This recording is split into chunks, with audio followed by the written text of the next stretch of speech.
Father, thank you again for this day that you give us and the opportunity we have to serve Henry County as commissioners, and we just thank you for all we have through you. Father, we just pray that everything we do tonight and everything we say be pleasing to you and the right thing for Henry County. We pray for our men and women fighting for the freedom that we might stand here tonight, have the freedom to pray and salute the flag. We just pray for our friends that we know of that's in the hospital tonight and going through pain and suffering. We pray for their healing. We ask this in Jesus' name. Amen. Amen. Pledge allegiance to the flag of the United States of America and to the republic for which it stands, one nation, under God, indivisible, with liberty and justice for all. Madam Clerk, roll call, please. This is a regular meeting of the Hendry County Board of County Commissioners being held on Tuesday, February 26, 2019 at 5 p.m. in the Commission Chambers in LaBelle, Florida. In attendance are Chairman Mitchell Wills, Vice Chair Emma Bird, Commissioner Darrell Harris, Commissioner Michael Swindle, Commissioner Carson Turner, County Administrator Jennifer Davis, County Attorney Mark Lapp, Deputy Clerk Anita Bichelle. Thank you, ma'am. I've got several forms filled out already. If you are here tonight and you're going to wish to speak to the board, if you would, there's some forms in the back of the room. Get one, fill it out, and bring them up here, and we'll make sure we get you when it comes to that portion of the meeting. First thing on the agenda tonight is bids. I move option one. Second. Got a motion by Commissioner Swindle, second by Commissioner Byrd. Is there any further discussion? Seeing none, all those in favor? Aye. Aye. Opposed? Motion carries. On the consent agenda, we're going to omit A3. A3? A3. We're pulling B1 for clarification. And we're also pulling E1. E1. E1, B1, and A3 is omitted. I'd also like to ask, can we pull the LaBelle Downtown Revitalization Contract for tourism, please? C2? C2. I'll make a motion to approve the balance. I second that motion. Motion by Commissioner Turner, second by Commissioner Swindle for the balance of the consent agenda. Any further discussion? Seeing none, all those in favor? Aye. Opposed? Motion carries. Okay, we omitted number 3, so we're going to look at number 1 first. It's out of the B1, Road and Bridge Department. Chairman, for the record, Shane Parker, Henry County Public Works Director. I want to revise the recommended option. Authorize staff to proceed with the purchase of the 2019 F550 regular cab 4x4 chassis from Coggin Ford pursuant to the procurement ordinance section 1-2-184H by using the Florida Sheriff's Association contract. Motion to, second. Motion by Commissioner Harris, second by Commissioner Turner. Is there any further discussion on this? Really quick, Mr. Chair. Yes, The sir. existing one you have, it's just like 18 or 20 years old, something like that. Yes. Is it four-wheel drive as well? Yes. Are y'all going to hold it time certain and put it back in Sugar Land? Or you going to put it on Gov Deals? What are your No, thoughts? it'll go to Sugarland. Okay. Because we still got to take, So you're going to take, basically stockpile everything that you have? we put it back typically there? go to Sugarland all the time with our equipment. Okay. That's our goal. So you will hold it for a year? Yes, we Okay. will hold it for Sugarland, but what's going to happen is time we order the truck, and then when it comes in, we have to take all that equipment, put it on the new truck, then Yes, we'll sir. have just that cab and chassis sitting in the yard, and it will be Thank you, just a Mr. few Chair. months. Okay. Thank you. Any further discussion? Seeing none, all those in favor? Aye. Opposed? Motion carries. Thank you. That's going to bring us to, C2. C1. C2. C2, I'm sorry. Even had that circled. Commissioner Turner? Yes, Ms. Hunter, the request is for $12,000, I believe. Yes, sir. They showed a lot of numbers and a tremendous amount of, I guess it's dates on the calendar that they're going to have on this current cycle. If we were to appropriate more funding for them, would that allow for them to do more functions, or do they feel that they're tapped out with what they have right now, just from manpower and whatnot? Hi, I'm Kelly Boone. I'm the executive. Hey, Miss Kelly Boone. Hi.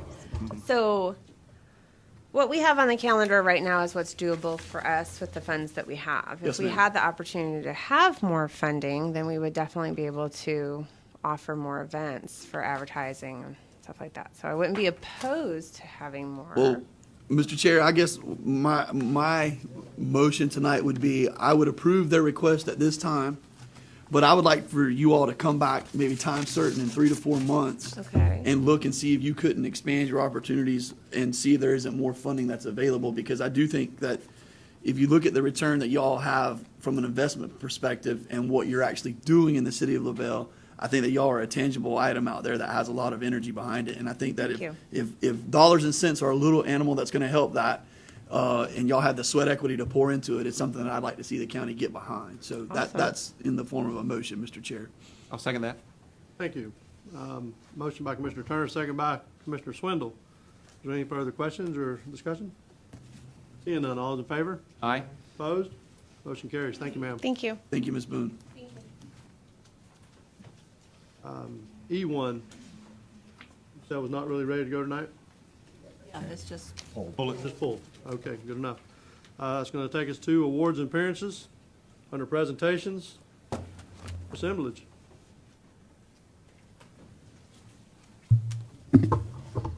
good evening, Commissioners. Good evening. You all should have not only the copy of the agenda item, but we provided you with a copy of the PowerPoint so that you had that to look at. I will be going through that here. And just to kick this off for you, this is for discussion purposes and direction, and also gaining input from both the commission and also from the public. We're not proposing to take this to any public hearings until after this has been fully vetted. And this is just, I'll look at it this way, we put a lot of work into it, but we also know that it can be improved upon. And we're looking forward to input from folks that are in the industry. And we've reached out to them just before this, and also the real estate community, we sent emails to them as well. And anybody and everybody that has any constructive input, we're looking forward to that. What we're proposing here, and I'm going to focus on the residential design standards. We have our Land Development Code, Chapter 158, various sections that we're making minor changes, updates, moving things around to where they make sense. But tonight's focus is truly on the residential design standards that we're proposing to be considered for discussion. The reason why we pulled this together was because we've had a number of comments from the community, from some of the commissioners, and folks that are in the construction industry and so on, that are concerned about maintaining values in certain areas for residential, for residences. And the focus has been primarily on the issue of determining the difference between a modular home and a mobile home, and also how we, as a local government, are required to treat modular homes. As I've mentioned before, that the Florida statutes, it's 553, or section 553.38, requires local governments to treat modulars the same way we would treat, or I'll say regulate modulars the same way we would regulate site-built homes. But we do have, some, I'll say, discretionary abilities to require certain design standards. And because of the comments and the input, and I think even recently you'll remember that there were folks that came to the board meeting, I guess it would be last month here, that had some issue with a particular property in Port LaBelle that had a modular home that was just recently placed on it but not finished, that they were concerned that they thought it was a mobile home and didn't think that mobile homes were permitted. And it had to be explained that, it was a modular home, and, there were various finishes that had to be completed on it. And so, having said all of that, I'm going to walk you through what we have, the information that we have here, so that you're as informed as staff is on where these, where the proposed residential design standards would apply, and what the various requirements and options are that we're proposing. And then we would just open it up for discussion and look for some constructive input. And I'm going to...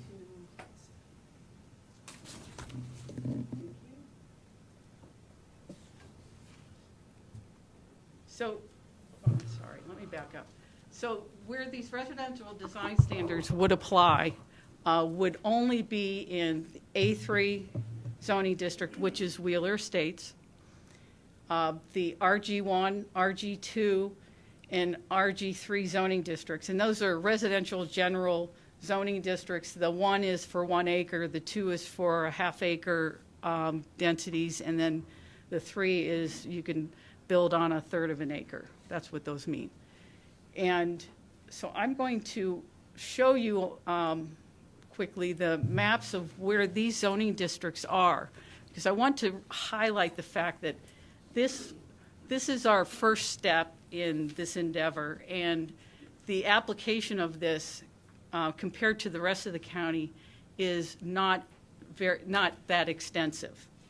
And you'll see that, for example, on the east side of the county, you'll see that the areas that are in color, the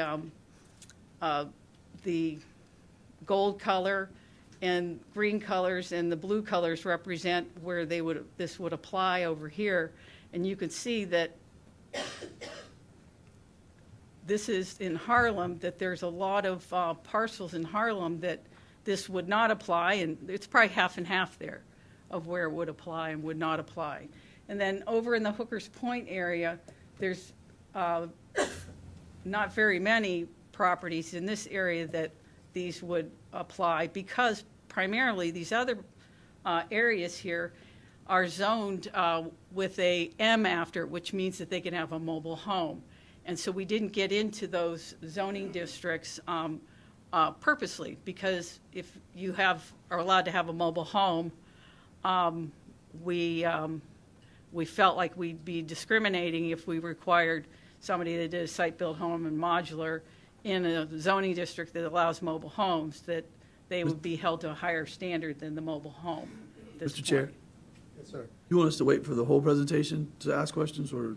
Well, it might be easier if you have them as we go along, to go ahead and see if we can take care of them as we go. So go ahead. Can you repeat that last sentence? Yes. That would be, it's something about the line of discriminating homes. Say that all again, please. Well, what I'm saying is that, And I understand the RG3M model. I get that. okay. So say it again, please, for me. What I was saying is that we're not right now recommending that these standards apply to those zoning districts that allow mobile homes, Okay.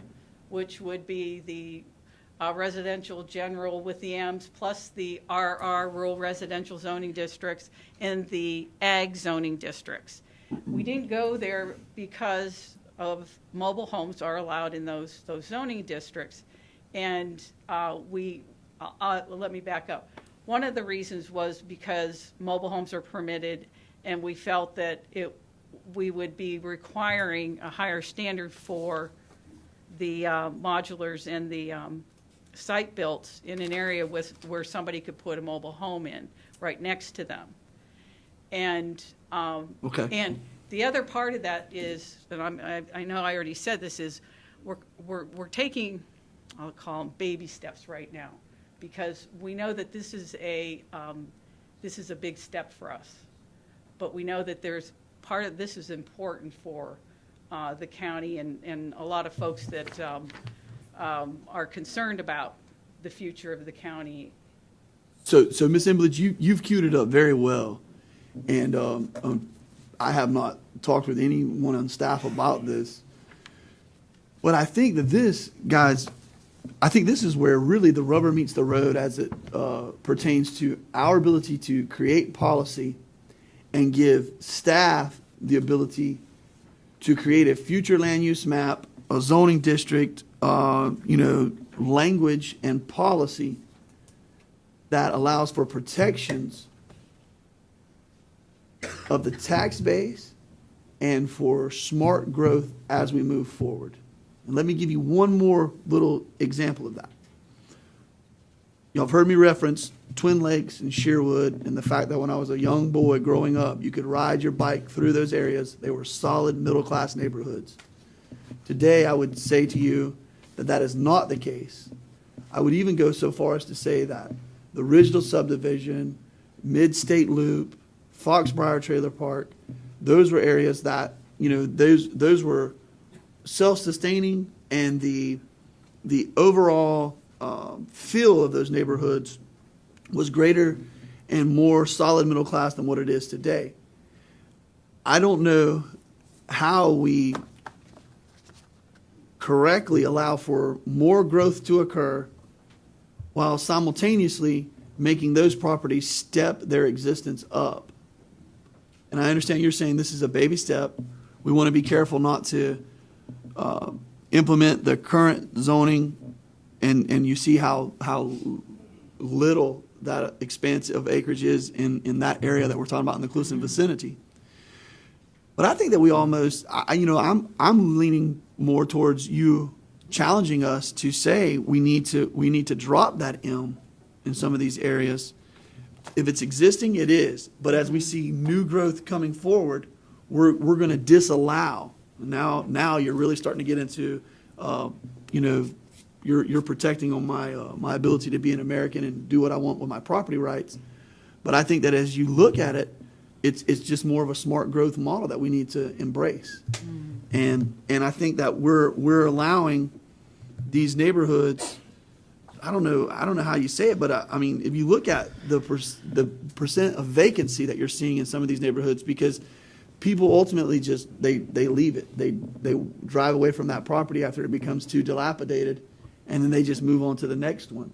And so I don't know how we balance that all out, but that's going to be a very tricky slope, a slippery slope, if you will, whenever we get to that. Because we've got to start looking at some single-family development homes, some more of the Orchard Park, if you will, just south of the fairgrounds, instead of the Seminole Manor concept, or Lake Ridge Estates instead of Tower Lakes, which are two examples of where I would love to see on paper what the Lake Ridge Estates community commands from a taxable value versus another comparable number of homes in that area. See, Margaret, you do have a map, the whole Henry County. I'm getting there, Where you yes. can put mobile homes, I do have that with me tonight, Okay. of where you can put mobile homes. and then where the mobile homes are at present, you can, if I wanted to go in there and build a house, I could do that. Yes, sir. And that's a very good point that. Because they do that in Yes. neighborhoods. Yes, We're going to get there in a few minutes, but before we get past yes. Commissioner Turner, where he was talking about the parks over there, a good example of site-built homes that's in the same category. If you go to Lehigh Acres, Yes, sir. site-built homes scattered throughout. There used to be an amazing neighborhood. Now they're not, and they're in the same disarray as a lot of the mobile homes. Yes, sir. Reading studies, I got a 35-page study I've been reading all afternoon. Throughout the entire state, they're actually looking at this. It's not just a Hendry County. It's a statewide. Yes, sir. It's a statewide thing that they are looking at and tackling. But what they are also finding, as far as the tax base, is 52% of these homes, once they are paid for, they go on the tax roll. They are taxed just as a home would be, once they are paid for. So the only difference Say that I'm again seeing now? there, The 52% of 52%. the homes, after they are paid for, go on the tax roll. They're no longer considered a motor vehicle. Mr. Chair, that's what I was going to ask you for clarification. Right. So I have that here. 52% of the trailer manufactured In the homes. state of Florida. Okay. At this point. Okay. According to this, I'll tell you the report. It's got to be value. It's got to be the ones that are above the value at the end of the payment. But you once said they're paid once off. they This paid report for was done by Kenneth Randall. That's who this was done by. It's the Department of Psychology, Florida International University. I pulled this out today to get an idea of what was actually going on throughout the entire state, not just Henry County. And I was sharing a few minutes ago that we are not actually the highest populated. In the southwest region, there's 157,937 scattered throughout Sarasota, Hardee, DeSoto, Charlotte, Lee, Highlands, Glade, Henry, and Collier counties. Actually, the greatest amount is in Western, where there's 431,954. I can make copies of this, Commissioner Turner, for you. I actually wanted to share it with all of you. That's Levy, Citrus, Hernando, Pasco, Pinellas, Hillsborough, Manatee, and Polk County. So this is something that we're not. There's a lot that we can glean from this report and this study that's already been done. And I didn't have a chance to get to you before the meeting tonight, so I apologize for kind of throwing you under the bus. I'm not doing that Well, intentionally. you're not throwing me on there. But this is information that we'll be able to go along with our study and save us a lot of footsteps that's already been taken. So, if you want to go ahead and get through there now, Mr. Harris, got some more questions for you. We just haven't got there yet. Are you ready to continue, sir? Good. Gentlemen, ladies? All right, well, so going further, we have Banyan Village, which it would apply to. So with off of this map right here, Ms. Emblidge, does this mean you cannot legally, your dirt is not zoned to allow for a mobile home to be put out there? In Banyan Village. Banyan Village? Correct. Okay, Correct. all right. Correct. Now, It's somebody wants to do that. Right. They have to come for a special exception, or it's not even to be heard? How does that work? I just bought a lot in Banyan Village. I want to put a mobile home. It's my God-given right as American. How can you stop me, Hendry County? I'm asking for the answer. They would have the right to come in for a variance, but that would be a tough one because you have to show a hardship. Okay, Okay, and hardships, you know, No hardship, Banyan Village. well, let's not talk about There's no that. ship at all. Anyway, but yeah, that would be tough for Okay. us to approve. okay. So going to the, whoops, where did I go? And then this is Port LaBelle. This is where we probably have the most building permits being pulled in Hendry County. And where the example was of the modular home that was brought up at 2 meetings ago was located, that, you know, folks were concerned about the modular home going in. Anyway, let me Here, wasn't it? continue with. It was and over here, This wasn't it? area here along the river. Okay. I'll just say north and south of the river and further west Hendry. Those are areas that it would apply to as well. And then we have scattered areas. Felda has an RG1 or RG2, kind of in the middle. I'm not sure why that's there, but anyway, and then we have some more areas along the river as well. And so if you would like, I can show you where the RGMs are, or we can just continue with this presentation. Let's continue. Okay. Hey, I will do that. Margaret, just real quick, make a note. On the river, Yes, before you get to the old bridge on the north side, yes. there's a mobile home on the river. And Is that's, sir, I will show, That's grandfathered in or what? are you talking about the more recent one that was put in there? No, that was considered a modular home. Oh, it was? Yes. Okay. But there never was a mobile home there? No. Okay, all right. Okay. Yeah. And so I'm going to get into what staff has put together for us to consider. The recommendations, the proposed changes that we would suggest would be required have to do with foundations, roof line, front entry, and siding. And let me get into what that would mean. So here's an example. We were looking at the foundations in that the modular home on the left has an exposed foundation, and that is more than 16 inches that we could tell. What we're looking at is requiring that foundations, that there not be exposed foundations, that they be finished one way or another, whether it was with a material or painted. But this was an example of what we would be looking at. Because this kind of situation where you have the block that is, I'll say, exposed block, you'll find that on site-built homes and modulars. But I'm trying to show you what can be done with modulars, because there's a lot that can be done. They don't go out, they don't leave it like that, do they? Well, this is an example of one that's left like that. They Yes, just sir. leave it like that? Yes, sir. They may paint it. Well, no, I shouldn't say no. There are plenty of examples that Where it's just raw that they cinder just blocks. leave it. Like that, Yeah. Yes, And you have no control over that correct. currently. currently. The next one is roof line.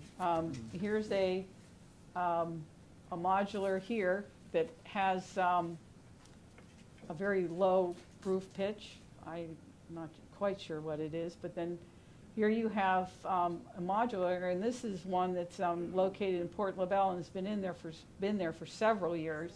It's a great example of how you can have a roof line change.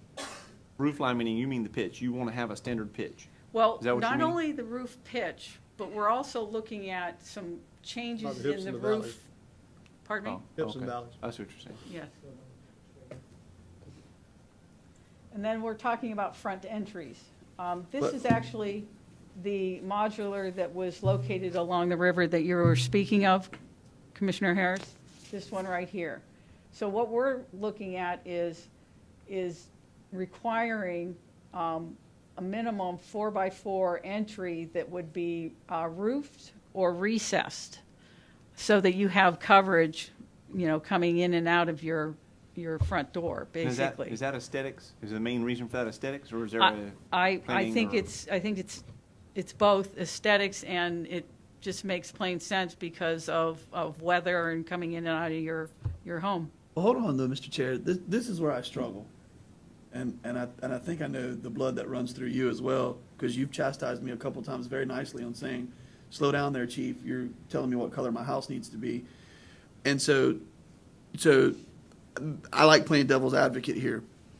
So we're having a discussion about roof lines, about the entry not being just a standard door that meets fire code, this, that, and the other, whatever it may be, and having a recess entry. I'm going to tell you, the first thing my contractor brain does is look at the cost associated with that and the two beautiful pillars and that recessed entry and what that roof line looks like versus the cost up here. And so we're going to deem these things? Is that what we're saying? This gets mighty close to the Henry County HOA being created. I can tell you that I've got in front of me Okeechobee County, Lee County, Collier County, and Glades County. They all do None it? of these counties ask any of this. Say that, you said Okeechobee, Glades, Lee, and Collier? Yes, sir. I just went with surrounding areas. Glades County, Okeechobee County, Lee County, and Collier County. Their permits have nothing to do with anything around the doors, the windows, what your front has to look like. It actually talks about, every one of them has in there where the pillars are, how they're strapped down, what the torque is on the straps. Those are questions which make sense. And again, I hate to tell you this, my boys both live in a home just like that. Which one, the left or the right? The one on the left, Uh-huh. they live right behind me. We got our little gated community out here, you could say. People call it a compound, call it what you want to. They live in those homes. At one point, I lived in those homes. The home I live in now is an old tracker home, which means it sits on pillars and has nothing tying it down. So it's going to be hard. It's going to be hard to sway me. We talk up here every month about affordable housing. Yet we're putting thousands and thousands of dollars onto a home that these people can get in within a couple weeks to a month, compared to a site-built home where they can't get into for several months while it's being built and twice the amount of money. So it's going to be hard to sway me. That's the reason I'm doing my homework up here to find out what everyone else is doing. And 3 times the amount of inspections. Absolutely. Yeah. So, and like I said, That's Ms. Embledge, is the been around the genesis, entire area, so. what is the genesis? Why did you arrive at wanting to have this discussion? This The one. porch, the 4-foot recess or Yep. the Well, square I think we've footage been of the porch. pushing her that way for the last 2 years that I've been sitting up here, so. Yeah, we have. I think it's not Miss Emledge. I think we've been telling her, we want to do more, and so I think it's mainly on us as well. And- Commissioners, I think we've kind of pushed her in that Has- direction, but. Well, Have- if I could, though, the front entry for modular homes seems to be the feature that is the most different from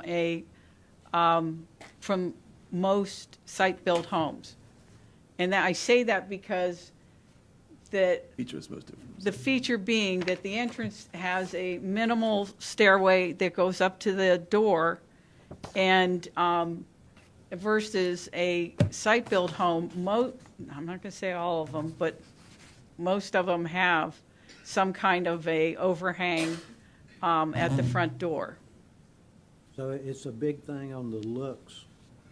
Like I talked to Kenny and all them. I've got a modular right next to me. She has a porch on this side, a porch on the end. When you ride by, it looks like a small house. Mm-hmm. It don't look like a modular. Right. So we're just talking about changing the looks, and I don't know how much money we're talking about. Right. Well, we're working on that. We do have some estimates or ranges Yeah. that we have, but that's part of our, we need to have further input by other folks in the industry. Because the contractors can tell you, cost.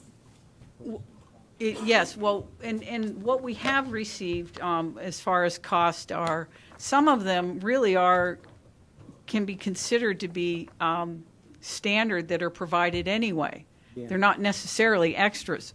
So when we pulled out each one of these design standards that we're talking about tonight and got prices on them, it really was, it was like just pulling out one part of your house and saying this is what it would cost standalone. But in many instances, it would not necessarily be that much extra. It Oh, would be no, part of it. No. I can guarantee you the difference in that roof, is that a gabled or a hip on the bottom right? That's got hips on it. Versus One's just a straight that gable, right one on there? top is straight Yeah. gable.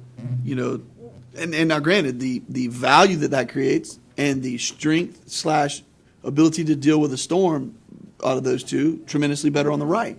But your ability to get into that home versus that home, just off the hip, I don't know what it is per square, but it's significant, Like we You're go right. from a flat roof to Well- an A-frame roof. Well, and I apologize for the comparison because we didn't have one that we gathered that would show a larger entry for the modular. So we just pulled this as a comparison, and I realize it's an extreme comparison, but the whole idea was simply just to say that we're looking to, when you look at, again, like I said, when you look at side by side, a modular home and a site-built home, the entry is really what makes the difference for some of the, just the look. It's just basically, Because we got some in town that's got porch, Yeah. and a carport. Right. When you go by, you think it's a house. right. When you So- compare the roofs, that straight gable roof is not going to take the wind load that those hips are. Those create. Buffers. Yes. But the fact is, what it says here, post-1994 homes must be built to strict design standards, including wind load standards based on American Civil Engineers specifications. It says 14% of homes in the state of Florida today are of that era. That's what it says. Thank you, Hurricane Andrew. That's what it was, really. Was, I mean, yeah, there was a lot, like you said, there's a lot of old homes out there, and it blows your mind. You drive down the road, and they're still there. So it's, during the storm, even when you get down later, when you was talking about the block on the bottom there earlier, there's three different, every county has three different aesthetic ways you can put the skirting on there, and we'll get there eventually, but, I mean, that's all they lost. My boy's home lost some skirting. That was it. I had a home sitting down below me that hadn't been even tied down, set up, or nothing yet. It didn't move an inch. The roof next to it was tore completely off. So there's not very many site-built homes you can drag down the road at 60 mile an hour. Just By I mean, wind or by truck? Either one, Oh. take your pick. Swindle's got a truck. Drag them all right. Anyhow, let's keep going, Ms. Hemlich.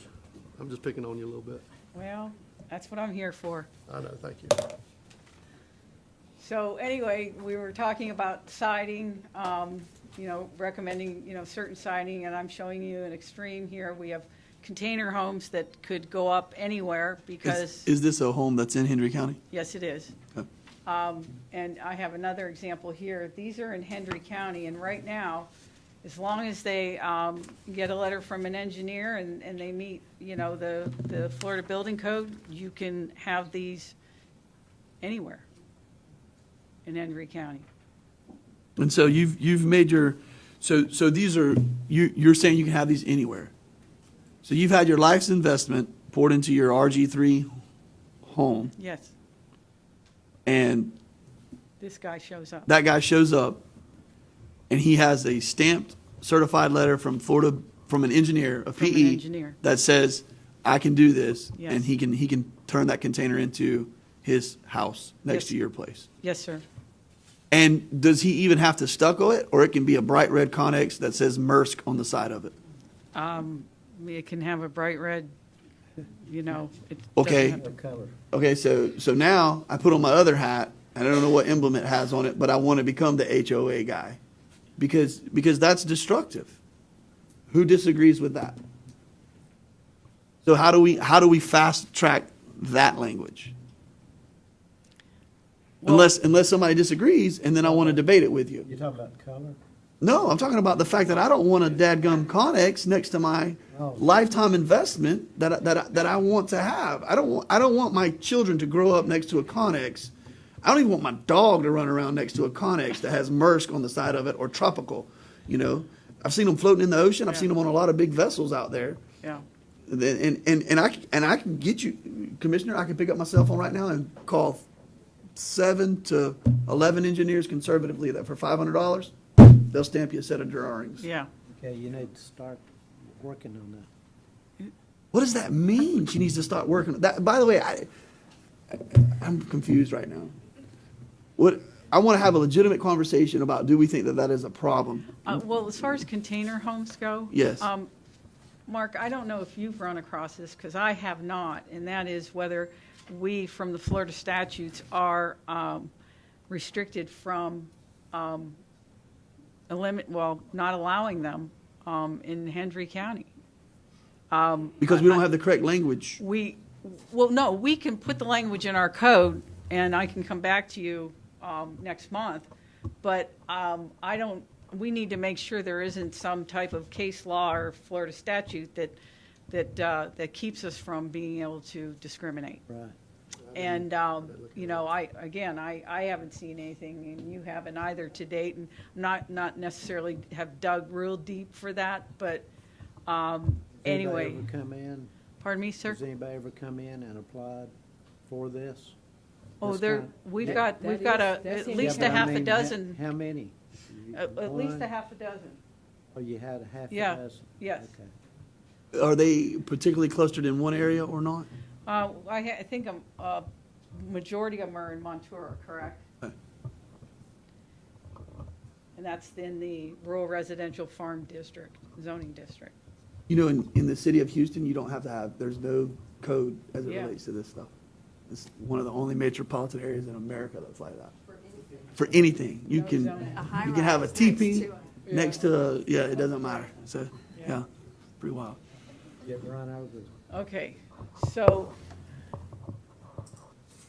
then what we are getting into are the standards that we're saying are optional, where you could choose 3 of the following that would add to I'll say the aesthetics of a home. And just quickly, we have to choose from, we have garages, carports, decorative window trim or shutters, horizontal banding, decorative exterior cornices, balconies, roof, patio, porch, or deck. And let me show you what I mean by each of these. Whoops, got a little excited there, sorry. So you saying put a facelift to it? Pardon me? Are you saying put a facelift to the container homes? Is that? No, I'm I'm talking calling it about, a facelift, I'm just talking about modulars and site-built homes. the inside building. Yeah, I'm off of the modulars at this point. We gotta pick three out of You have six. three out of that list for these. And so we have attached garage or carport. We just showed you a couple of garages. Nothing spectacular to show. But then we have decorative windows. And I think here we have two modular homes. And I'm sorry, the quality of these pictures. But these types of these window treatments that you see on these two here really actually, I think, look good.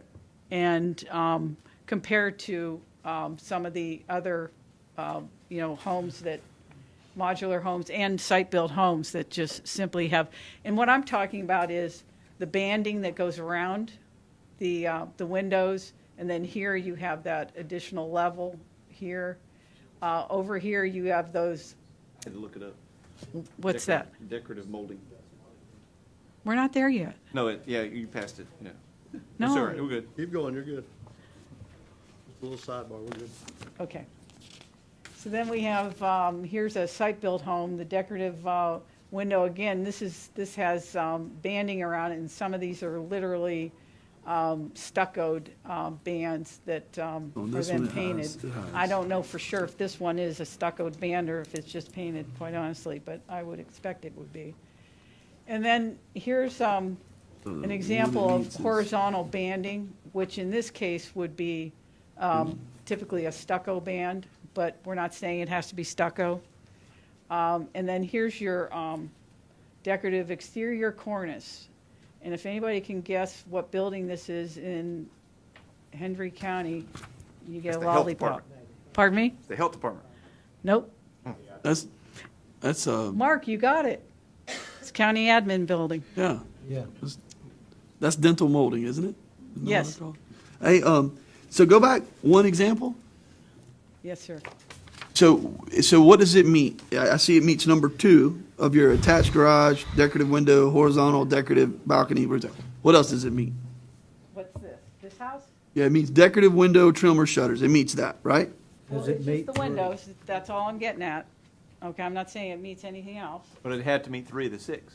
Well, I'm just showing you examples of each Well, one of okay, them. I understand. Okay. But I'm- I guess his point is, My point is, that's an incredible home.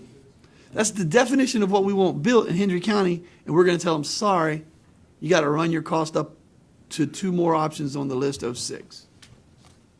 Am I mistaken here, or is that Right, correct? because it doesn't have a, And I just want to state, I've never driven this part of the conversation. I may have asked for us to have a chat about code enforcement, but I'm not going to curse in 2019 publicly in this place. And no, I got no problem with that house, any way, shape, form, Okay. planet, or And anything. so this is your modular, and, the main, I'll say the main, well, there's a few differences, but that's not a good apple stat. That one meets number 2 on decorative window list. Yeah, and it would have a roof change. Would have a roofed patio or Does that porch meet deck. 3 No, of them? it meets. Because what's Yeah. wrong with it? Right. Yes. So I'm just going through the options, and I have the horizontal banding, the it meets cornice, 3 of the 6. and then we have the roof patios where you have the extended patios in the front that go past the entry, and it would, typically, they go the extent of the house to the brighter left of the entry itself, but just a covered patio or deck or the like. And then we don't have any examples locally of balconies, but I just wanted to show you what it could mean. These are very different. This is literally a balcony that's above, and it can be, I'll say, used for an outdoor area. This is more of a decorative situation here. But there's many variations that could be considered. So this next slide starts with some of the estimated additional costs. Quite honestly, I don't want to dwell on these because, again, we need more input, but I also will say that in some instances, we know that some of these costs are really standard, or these features are standard in some instances. So I know that, you know, if you look at these, I mean, they all basically cost something, and we need to better look into and qualify and quantify if it means how much more it costs than what's being built in Hendry County. We know that it's going to add dollars in some situations, but you know, I don't want to say that we have the answer for that at this point, but it's going to cost more. All right, how hard are, and I think the question that just jumps out at me, and we realize it's going to cost more, and so does everyone. Are you stuck on the 3 of the 6? I'm not. Is that still open for discussion? Oh, absolutely. All right, that's Yeah, all I need to and know. all Okay. of this is open. Even the initial recommended required elements that we went through. Okay. I mean, we're open for discussion, and we can. This is making sausage. I mean, Okay, we're got it. just. All right. We have a lot of opportunities talking. here, Got it. and you know there's I'll just say we have to start somewhere. Sure. And it's easier to critique and dial back than it is to, Add to it. I get Yeah. that. I Say, agree. Margaret, picking 3 of the 6, yes? how many of them is already done when they build it? Is 2 done, or 1, or 3, Well- or normally? In some instances, you have the carport and the garage, you have that siding, the roof pitch. What's- I'm sorry, that's not the option. But then the decorative windows, So normally a site-built house would meet 3 of them.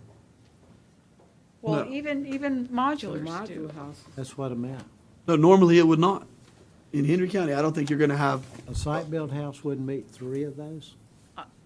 I guarantee you, I can't guarantee it, but I'd love to Google Earth Orchard Park right now. But I don't think you have, I think you would have an attached garage. I don't think there's horizontal banding. There's not a decorative molding. There's definitely not a balcony. what There's about- 100% not a roof, patio, porch, or deck. What about the pitch? Pitch should be good. The pitch isn't on this list of 6. Yeah, No, that's the. No, it's not, guys. That's the Oh, okay, required. Right, I was looking at the cost. Pitch cost, right. Carport's what cost? Isn't a So standard the- 412, Mark? Wouldn't a standard roof be a 412? Not necessarily. A 612 or a 412? A lot of the houses are still 312-ish, Are they 312? some. Mr. Chair, sir. so but would, a lot, Mark, would you say that is the standard 312? No, Just some. just some. Most are above. Most are above that. Steeper. Okay.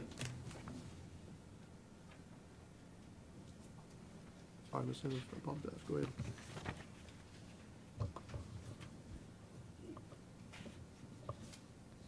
I think this is a great chat. I mean, I think this is a great conversation. I think this gets into the definition of we're trying to craft what we want to see Henry County look like in the future. Now, how do we find that happy medium, if you will? You know, And truly, you know, I could sit here and say, we could dial this back, we could do this, you know, this might be enough. But I don't want to do that. I want to get input from the community and from you all. I mean, we have received input from some, but not enough. but not on these proposals. Yes, on those, but not enough. Okay. So it's not worth talking about at Yes, this ma'am. point. But we do have some folks here that are going to be speaking on the record that will help provide, start the conversation, and we'll follow up with them. I mean, after this, the plan is to gather their comments and sit down and have a roundtable meeting and talk about what we can realistically come back and talk about with you all.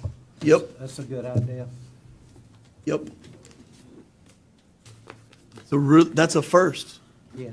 That'd be- What's that?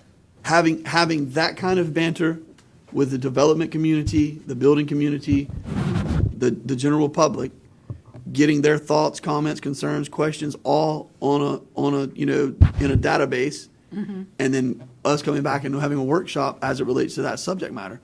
I've never done that in my No. time being elected, Ms. Right. Ms. Embledge. No. The closest thing we've done to that is the insurance committee. Mm-hmm. We pulled $1.3 million off of the bid just Yeah. by bidding it.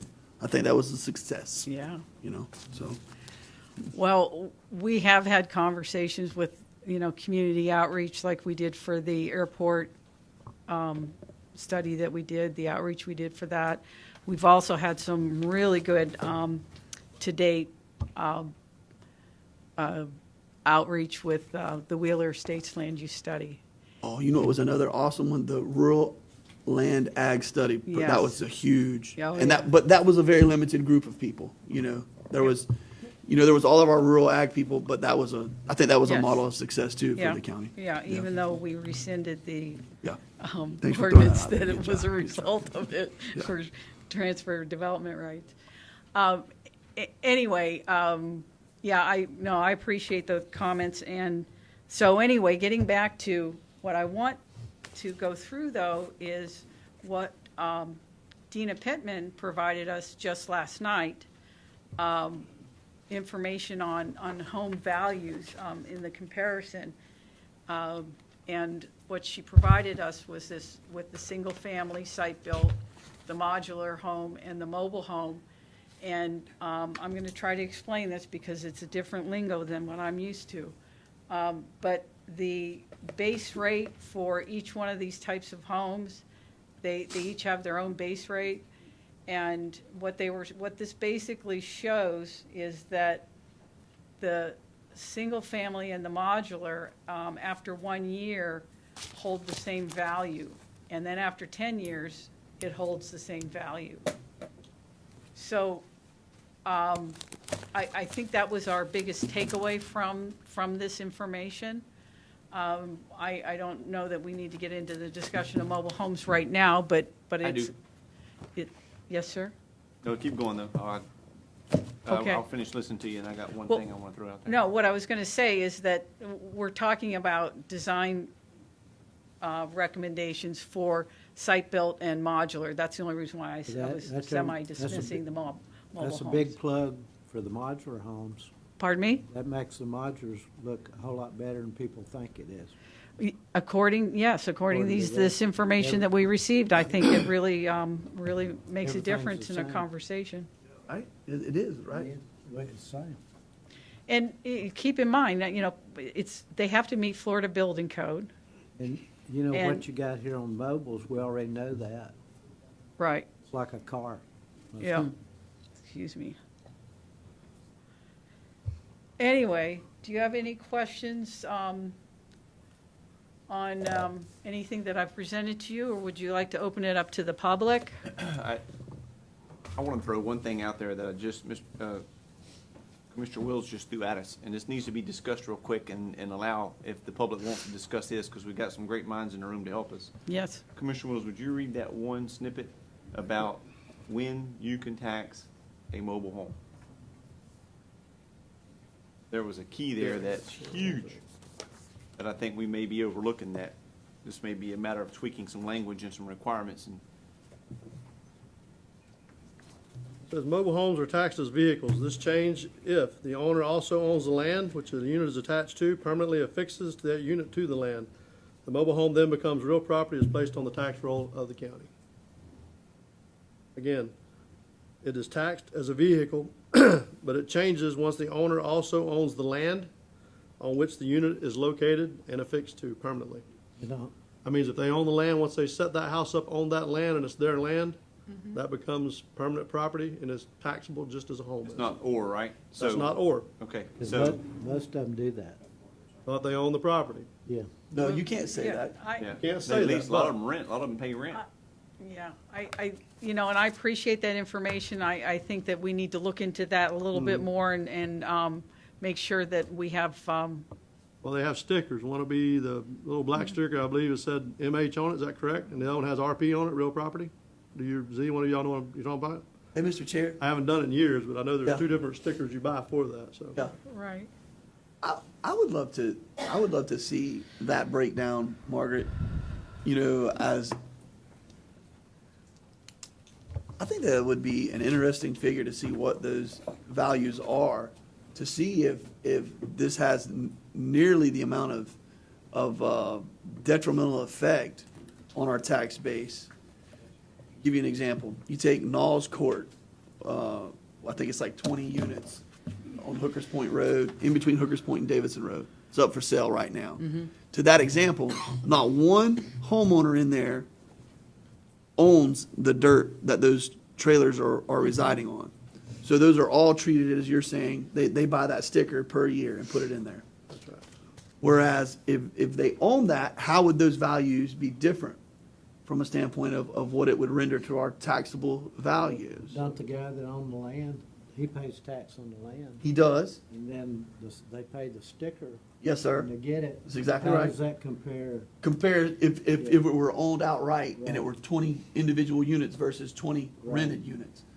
I'd like for us to have that conversation with Ms. Pittman, and if she could do those comparables, so that we could really break that down. And then you can use an example, of something over here that's of the same, because The I mean, homeowner, the owner of the property he is taxed according to the rooftops, Yes, sir. wells, Yes, septic sir. tanks. So he's taxed according to that. Yes, sir. But the sticker on the trailer basically is more like a One time. home exemption that you don't get. Yep. So it'd be, and then the next thing to be curious to see is how many homes are actually real Exempt. property now that are not supposed to be exempt, and they are. Yes, sir. Yes, sir. Because if a home is sold, home land package deal, that property should not have that sticker on there that exempts it from the taxes according to this study.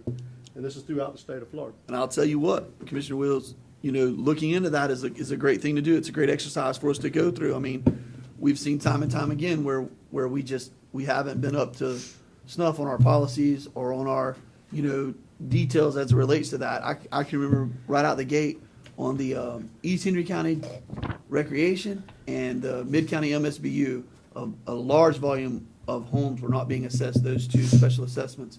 And I remember that was something that we'd asked for a couple of reports. We got them right out the gate, and it was significant numbers, at the end of the year. Yes, sir.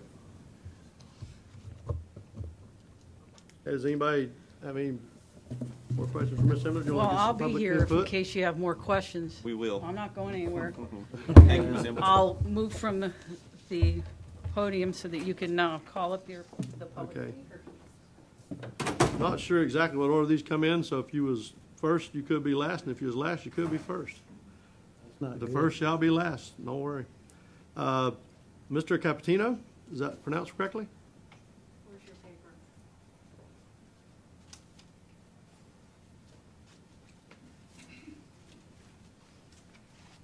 I know that the local jurisdiction, like a community development district, which is the Port LaBelle area, CDD? is not able to pass zoning and land use regulations, but the commission can.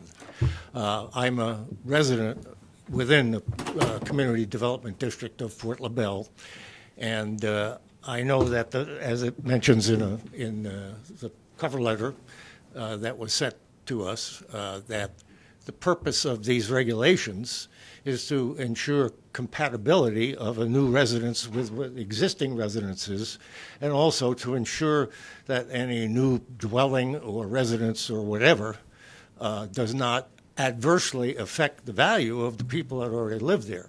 And I can guarantee you that being Port LaBelle is essentially a site-built community, if you were to bring in one of these modular homes under the current existing standards, it would definitely decrease the value of the property and would not be compatible with what's already there. And a second aspect of this is I'm a member of the board of directors of the Community Development District.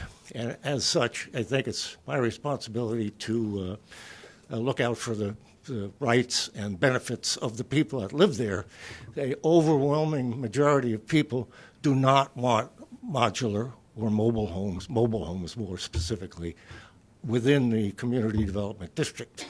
And my feeling is that if it's not possible, and according to Regulation 553, you couldn't treat a modular home different from a mobile home, so they've all got to be treated the same. And so it would be nice, as far as people in that area are concerned, if we could just say no modular homes, no mobile homes, nothing. But that's not going to be a possibility. So in that case, I'm fully in favor of the regulations that have been proposed tonight, as at least on a temporary basis. They haven't actually officially been proposed, but they've been brought up, that something like that be enforced so that people who have homes in an area that is mostly site-built homes don't have their property values and essentially their neighborhood run down by having something come in that's totally different and isn't of the same value as what's already there. If somebody wants to build a site-built home, or a modular home, under current standards, let them go where that's legal. Don't try to essentially shove it down our throats in a place like Port LaBelle Community Development District. So, What district are you from in Port LaBelle units? I'm You not unit- sure which one it is. Are you unit, Circle, is it Unit 6 maybe? what, Pardon me? Front Hill Circle? Unit 6 maybe? Frontier Circle? Yeah, I think it might be 6. But you know there's modulars sort of scattered all over Port LaBelle? I understand that we're attempting to put modulars Yeah, in they're there already- now, they've been there and there for- may be one or two that are in there, But but they've been there for several years. is that right? And you gotta treat them just like you do the site-built home. Well, okay, that could very well be. I was not aware of that fact. Yes, sir. So I'm relatively new to this whole area, so. Well, we appreciate you coming tonight. Mr. Okay, Capitino. thank you. Sir. Thank you, Commissioner. Yes, sir. Kevin, I really can't read the last name, sir. Come on up, bud. Your writing's about like mine. That's not a bad thing. Kevin Berth, I'm the general manager for Heartland Homes. And obviously, we're out there building a lot of what you guys saw pictures of. Thanks, Margaret, showing us a lot of our product up there. your name on it, but I didn't On the proposed guidelines, I think guidelines are good. Those guidelines will move the cost barometer pretty dramatically. As an impact to Heartland, I can tell you, and you guys as commissioners already saw it, not one of our homes will be compliant with the way it's proposed now. So obviously, I think it's a good thing, but we may need to look at the best structuring possible to make sure it fits all areas, which is clearly where the commission and the board seems to be. The monthly payments for our customers would move between $70 and $200 a month. So that takes our current entry-level product, which is the one you saw up there that said you feel this fits what we should be building. I couldn't build that home anymore. Okay? What is that at 110 square right now? That's 1,143 square feet, and I'm selling it for $142,900, including the land. So I'm very comparable to a modular. There are modulars that were permitted. I think there were 6 this year in 2018. And, a couple of those were, above some of the price points that I'm selling homes at, that Heartland is. So, I think it's, again, I think it's a good thing, but we're definitely going to move the cost between $5,000 and $19,000 is kind of what I come up with as a range. It will certainly prohibit growth to some perspective. Our sales are 40% right here in this local community. And I can tell you, we're taking people out of some of the trailers and putting them into brand-new homes. We're able to, at Heartland, put a customer into a home that's making between $35,000 and $45,000 a year. And if we can't hit that price point, I can't continue to put them in there. So there's a lot of different factors and qualifications in there. So again, I think it's good. I think what you're after, Margaret, has some value. I just think it has to have the right balance and finesse put to it, so that all the things that were discussed here tonight are played into that role. So, you know, I think it's, again, a great thing, but we've got some good steam rolling and some nice, I mean, we pulled 110 permits between both counties, well over 80 here. So the growth is there. We're bringing buyers in from outside of the area as well. 40% are here. Between 60% Hendry and Glades, outside. 110 permits? Yes. 80 on this side. Yes, sir. There's 87 in Hendry and the remainder in Glades. So like do you meet any of these in some of your houses? Currently, not one of our homes will meet all the requirements proposed. Would you meet 3 out of the 6? You'll meet 2, maybe. I don't have any that will meet all of the requirements. So there's a multiple plate line issue, there's the 3 out of 6 rule, and then there's the front entry rule. Because So, you have a lot with carports, don't you? I have the home you saw that had no garage, that's our entry-level home, called the Welsh. What about the window treatment? Do you have Window window treatments, I have the banding, so I'm compliant there, but that gets into I gotta have 3 out of 6. And, you know, I have no garage on one, but I have the banding, so I've got 1, but I've got 1 out of 6. I need to design the other 2. So other factors outside of just the consumer comes into all of my marketing material now has to change, right? Everything, all my web designs have to change. So every guy in here that's going to change their product, whatever builder it may be, whether it's Blue Ribbon, Heartland, any one of them. Cost, baby, cost. The administrative and overhead cost is going to come along with raising the prices and potentially not providing homeownership for another person in Hendry County, which is, you know, what we're after, where we want to work with the county and develop accordingly. So it's planned and it's nice and the properties are nice. You know, we've had the luxury, Sean and I, of sitting in front of customers that are in their 40s and bought their first home. And, you know, literally cry at the closing table as they're signing their closing documents for the very first time. And that's really what it's all about. Okay, thank you, Mr. Burth. Thank you for being here tonight. Thank you for building the homes. We need them. Hey, let me ask you one other question, sir.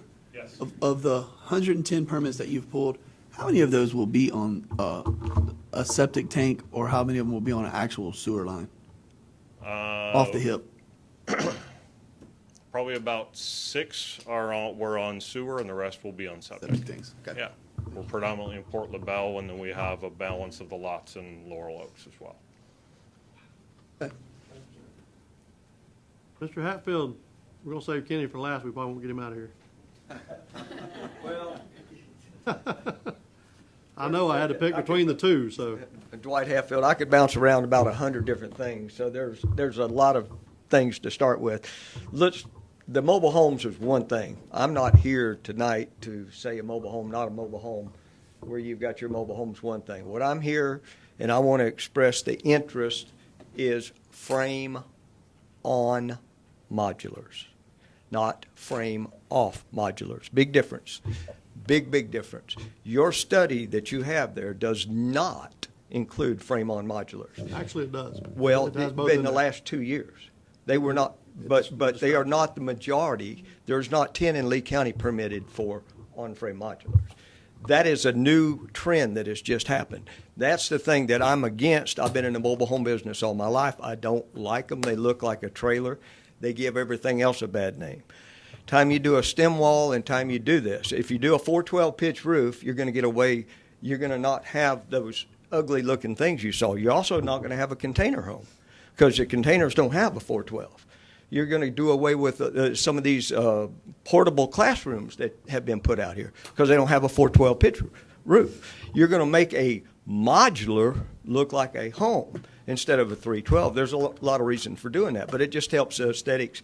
But it also helps the life of your shingles. I mean, in a frame-on modular, there's a lot of things I could get into. I don't know whether we want to go with insurance or what studies we want to do, but the mobile home part of this and redoing what your future land use for mobile homes is one thing. What I'm here is to say modulars are a good thing, but I think that they should be a stem wall. Time you do the financing, and I'll give you an example. There was somebody that bought a frame-on modular in the Panhandle. They got it financed through the bank. They went to get a line of credit. Bank turned them down. Said, no, we're not financing this vehicle. But you did originally, but it doesn't matter. They took them to court, and the bank had to give them a line of credit. My concern is 5 years down the road. These frame-on modulars are not going to be able to obtain financing. They are not a vehicle that is recognized the way that a modular is. Even in her tax roll thing, you only have 2 frame-on modulars that I'm aware of in Henry County that's on the tax rolls. So the modulars that you see sustaining the same as a house are off-frame modulars. So, you know, you've got to look at the whole picture of this thing, and I don't think that, you know, and I know I don't have enough time. I could get into 100 other things, whether we want to talk insurance or sales tax or to your thing, that all these homes mobile homes that have been set up should have been taxed if they were attached to the property for the last 20 plus years. That's been the law. So I think the majority of them have. On the trailer park issue, the landowners pays it. If you took all these single wides that are in that park, Knowles Court, they'd meet the homestead exemption, so you wouldn't have any more taxation than what probably the property owner is paying on that too. But I could give you 100 other things. If you had questions, I'd be glad to answer them. But, you know, that's the short version of a lot of things. Okay. Questions for Mr. Hatfield? No, thank you, Mr. Hatfield. Andy?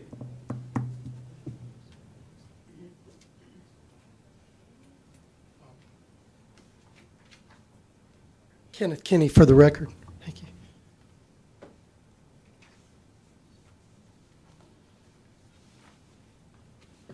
The first thing from the last time I was here, Commissioner Turner asked to do a comparison of prices between a modular. Now, Ms. Pittman kind of dispelled exactly what I found, but I made a book for each commissioner to take, which shows current modular homes, the majority of which are in Port LaBelle. Some of them are in the city of LaBelle also, because I wanted to do a cross-section and show some different areas. But it also goes along with what Mrs. Pittman found, that the values hold their own or have doubled. The majority of them in here that have been put up in Henry County have doubled in value, and I've got all specifics.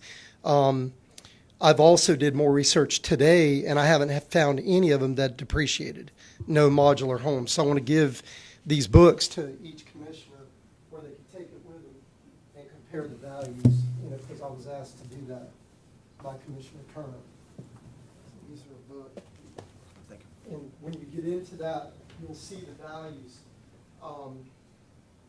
Now, I was thinking the same thing when I was looking at that presentation, that most of the site-built homes, not all of them, but most of the ones that were there only fit 1 or 2 of the characteristics of the 6. As Dwight Hatfield said, I agree with him about the roof pitch. See, originally, and I could be wrong, when I looked at Mrs. Embledge's original write-up, I saw roof pitch in some of these items I thought as being part of the 6 originally.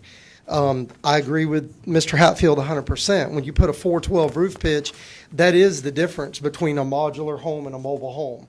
So the 412 roof pitch, you know, from me as a manufactured home person, unless it gives heartburn to builders, I don't have an issue with the 412 roof pitch, and I think that should be one of the 6, not a separate one plus 3 of the 6. You know, that would be a good place to start. The other thing with the entryway, we built a lot of the entryways. Most all of those homes in those pictures are either something that I've sold or Dwight sold over the last 10 to 20 years. Some of those are 15, 20 years old. But they don't fit the 3 out of 6. You know, so the roof pitch, if it was part of the 3 out of 6, you know, I'd have no issue with that at all.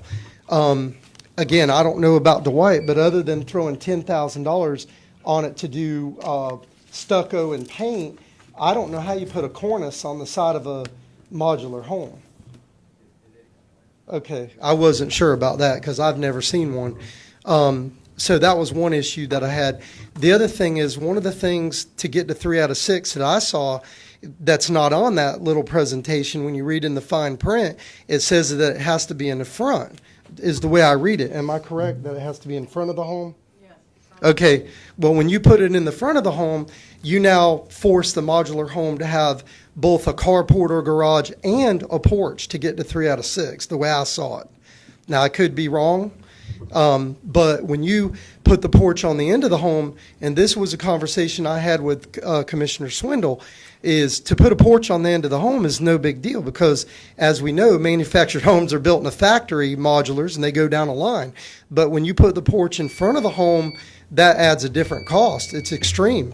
You know, and the same thing when you got, because then you're to 2 out of the 3 of the most expensive things. So they're not an entry level house again at that point. And then, as the gentleman from Heartland said, and he's going to have, like he said, he's going to have the same problem. When you put 2 out of 3 of those on the cost, you're ruling out your teachers. You're ruling out a lot of people that need that affordable housing. So I'm not here against, you know, some of the proposals, the entries, the 412 roof pitch, but there's a lot of fine print in there that's outside of those 5 or 6 that add a lot more cost as well.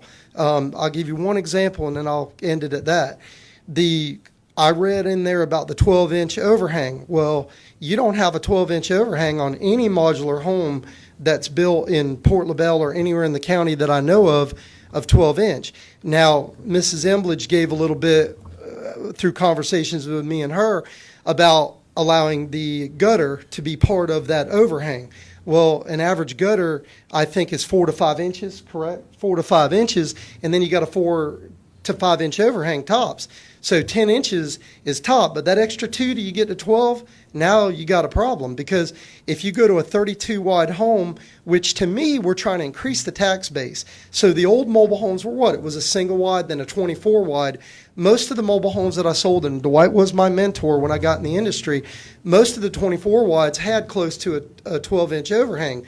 But when you get to the 28 wides, now the 32 wides, the DMV will only allow a certain width home to go down the road. You know, so when you have a 32 wide home, say 16 width, and you add another 6 to 8 inches on the side of it, you've exceeded the width that the state of Florida will allow for that modular to come down the road. Okay. So I have heartburn with some of the other things that are in fine print that were not up there. Okay. I mean, well, that was it. Discussion tonight, so it's a good discussion you brought to us, and thank you. And we will come back. Does anyone else wish to address this while we're on this topic? Good work, Ms. Embledge. Mr. Chair, Thank you, Ms. Evans. Come on back. Yes, sir. when is the next round of chats about this? I think Ms. Evans is about to tell us. Okay. Or give us an idea anyway. Well, what I would suggest is to give us a good month to spend time doing some more research and spending time with the contractors and looking into some of the comments that were brought up today and get copies of the information that you have, Commissioner. I think we need a good month. I'll be honest with you, I'm being selfish because I have a stack full of other projects I've got coming along here that are going to take up some time as well. So if I could bring this back, we're looking March, maybe the second meeting in April. If that would be okay, I guess we could schedule, if you'd rather have a workshop before the 5 o'clock meeting here, we could look into doing that as well. The main thing's when you have that round table with your contractors, that's where you're gonna get your information. Yes, it will be. Then We look at that second, we gotta give you plenty of time, Ms. Evans, if we look at the second meeting in April. Yes. Okay, let's look at that then. Is everybody good with that? And Ms. Davis, what are you anticipating from an outcome perspective of this? Paint a picture of what you want to see occur for the county with the initial presentation that we've received tonight. What are you anticipating for the outcome to be on this? Happy with. as far as in these specific zoning categories. Something that I don't know that we talked about is the Wheeler Oh, thank you. study that we are doing as a side. They are requesting this. So That community is? Yes. So this is something to think about in that term. So that community specifically is requesting what we looked at tonight in totality. Is that a correct statement? They want to see design standards that are much like what we're proposing. I will just say that they have not seen the specific language. They just know that we are working on it and they're interested in it. Not interested, they want this to be part of their community. So when we bring forward their proposed, we're going to be bringing a Wheeler Estates comprehensive land use amendment. So they'll have a different comprehensive future land use category. And then we'll also be rezoning their properties according to this, and they'll have their own, I'll say, customized regulations. And with that, they want to see design standards that have the same idea that what was presented tonight as well. So even if we don't go forward with this, they're going to want us to come back to them to develop something specific for their community. And Ms. Endler's done an amazing job there. Mr. Parker's been there as well. We've had some very, very good meetings. I think we're averaging close to 50 people in each meeting at least. Yes, it's. And we've had a lot of input there, so those are going very good. Thank you. So it's. So it'd be a matter of if it looks the same or it could be different. And so something that you all are comfortable with would be specific. And so we may have to carve that out as a separate category, if you will, for that area, if that's what. That is the conversation we're having, because they're drilling down pretty tight out there. Yeah. Well, see, Most of the owners are there. The majority of the owners are there, and they're drilling down a little tighter. So. And so, Ms. Davis, that's kind of where my question comes from is, you start doing design standards. How does that placate into Ladika's future, Pioneer's future, Flaghole's future, and what those residents who have been there forever and a day want to actually see? And the people that you have moving in, maybe in the form of droves coming in from Miami-Dade or Broward or whatever it may be, and what they want to see, and how do we mesh that together? I guess for me, we're talking about having another discussion second week in April. You said? Yes, the second meeting. Yes. I mean, so that gives Ms. Embla just a set amount of hours to work on this issue, along with a number of other things, and then we're going to come back and we're at the end of that meeting. Are we going to say, okay, we agree on 25 items and there's 73 others that we need to look at and 2 that are in limbo? I mean, is that our ultimate goal here? And then we're going to start pushing actual policy out the door, or do we need to wait 2 months? Because I'm going to tell you something else. I'm not for having a board workshop at 4 o'clock on this matter. This is the definition of where the rubber meets the road to me as it relates to our business community. And we heard a gentleman that builds homes for a living talk about a price point and trying to get people into their first home. We heard 2 other people that are in that world talk about, the fact that anytime you touch this, you're potentially running cost up.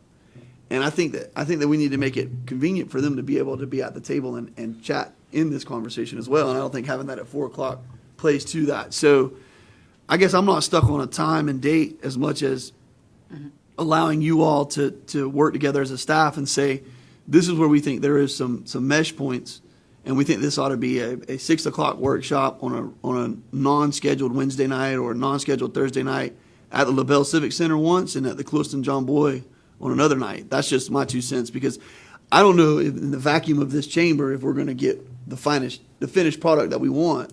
And then we ultimately end up creating a policy.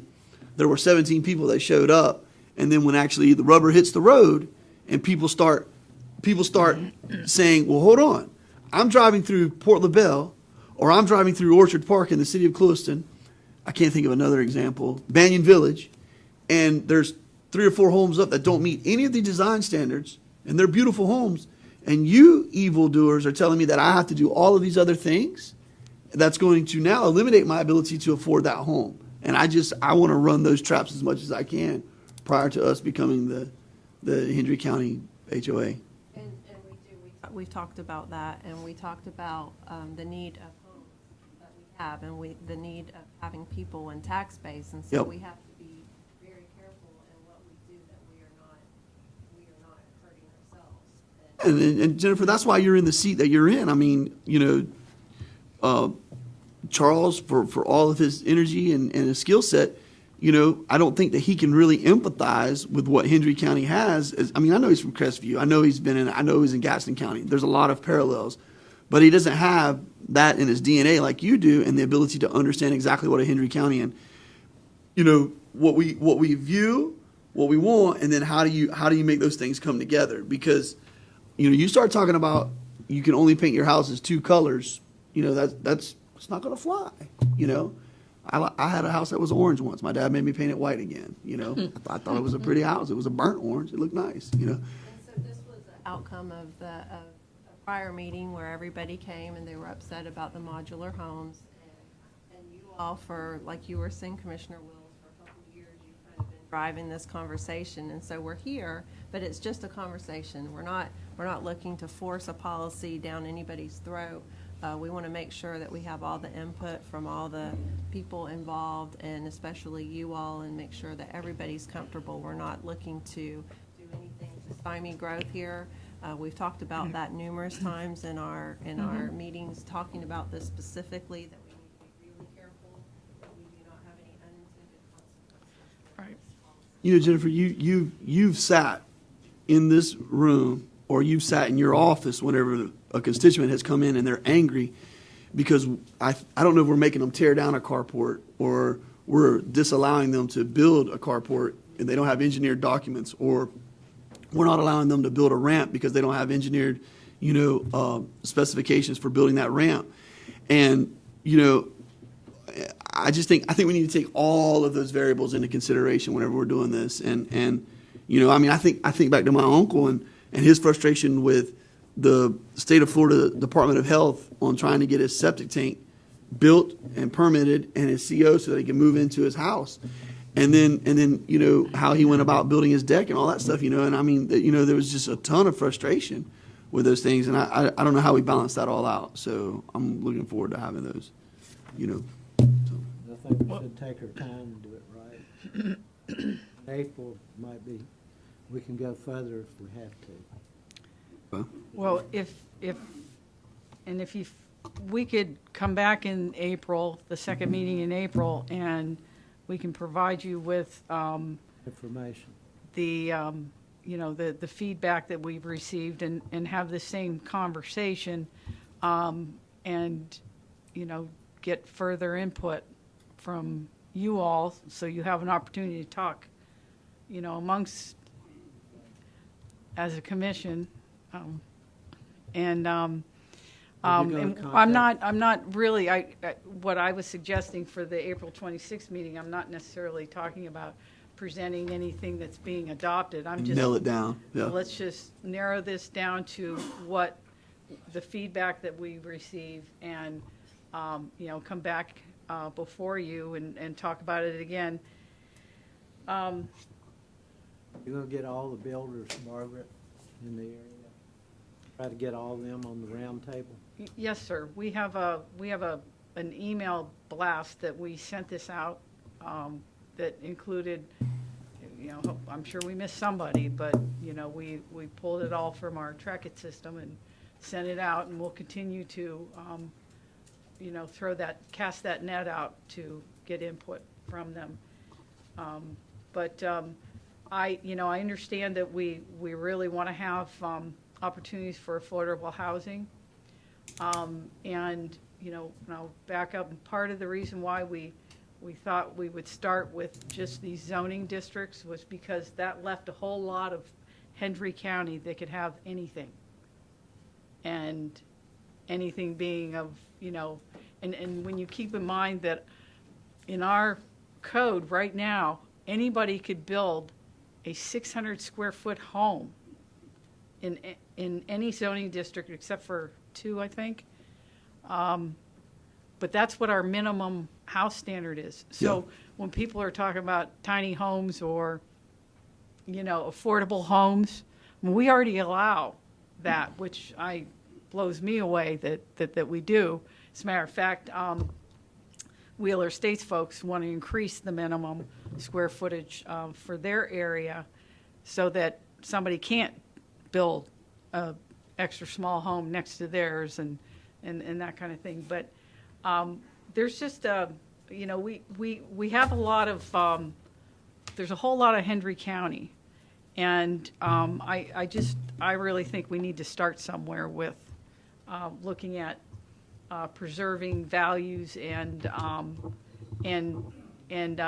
providing predictability for new residents as well, for what they can expect their neighbors to have after they've built their home as well. So just those are some thoughts I have, and I have nothing else, and we'll come back to you on April 26th to talk about it again. Thank you, Ms. Hemlich. Number 2 under awards and appearances, South Florida Local Workforce, Mr. Paterno.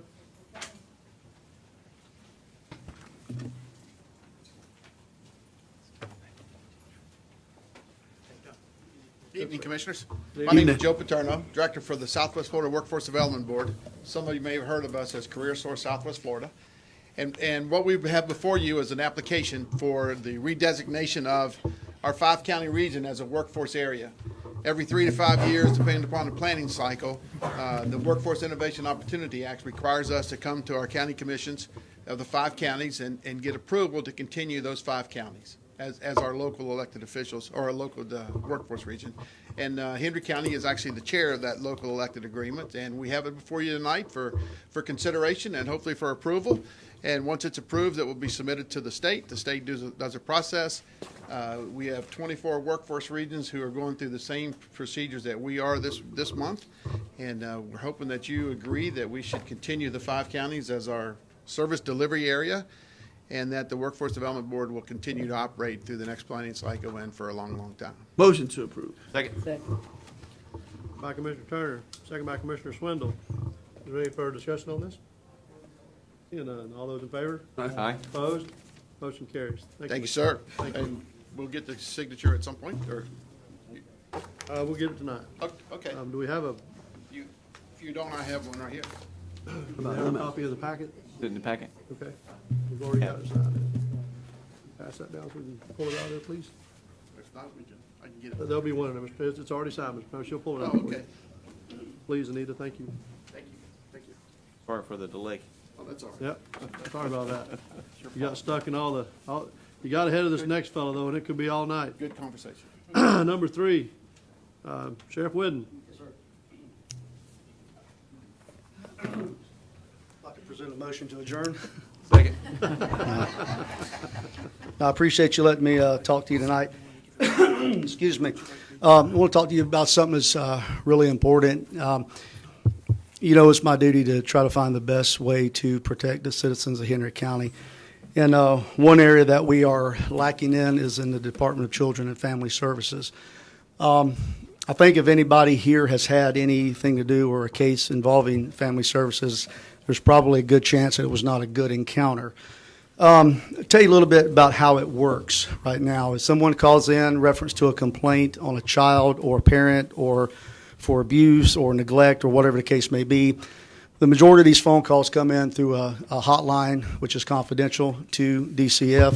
DCF is supposed to respond within 24 hours with an investigator, a child protection investigator, to that home, talk to the victim, interview the victim, figure out if there is criminal doings or not. Now, however, in a lot of cases, that does not happen within a 24-hour time period. Other things that we're seeing with that is when they do get a hold of the victim, they will interview that child in front of the suspect or with the suspect there. And I know you're not investigators, but you have common sense. You can imagine, a child is not going to talk in that situation.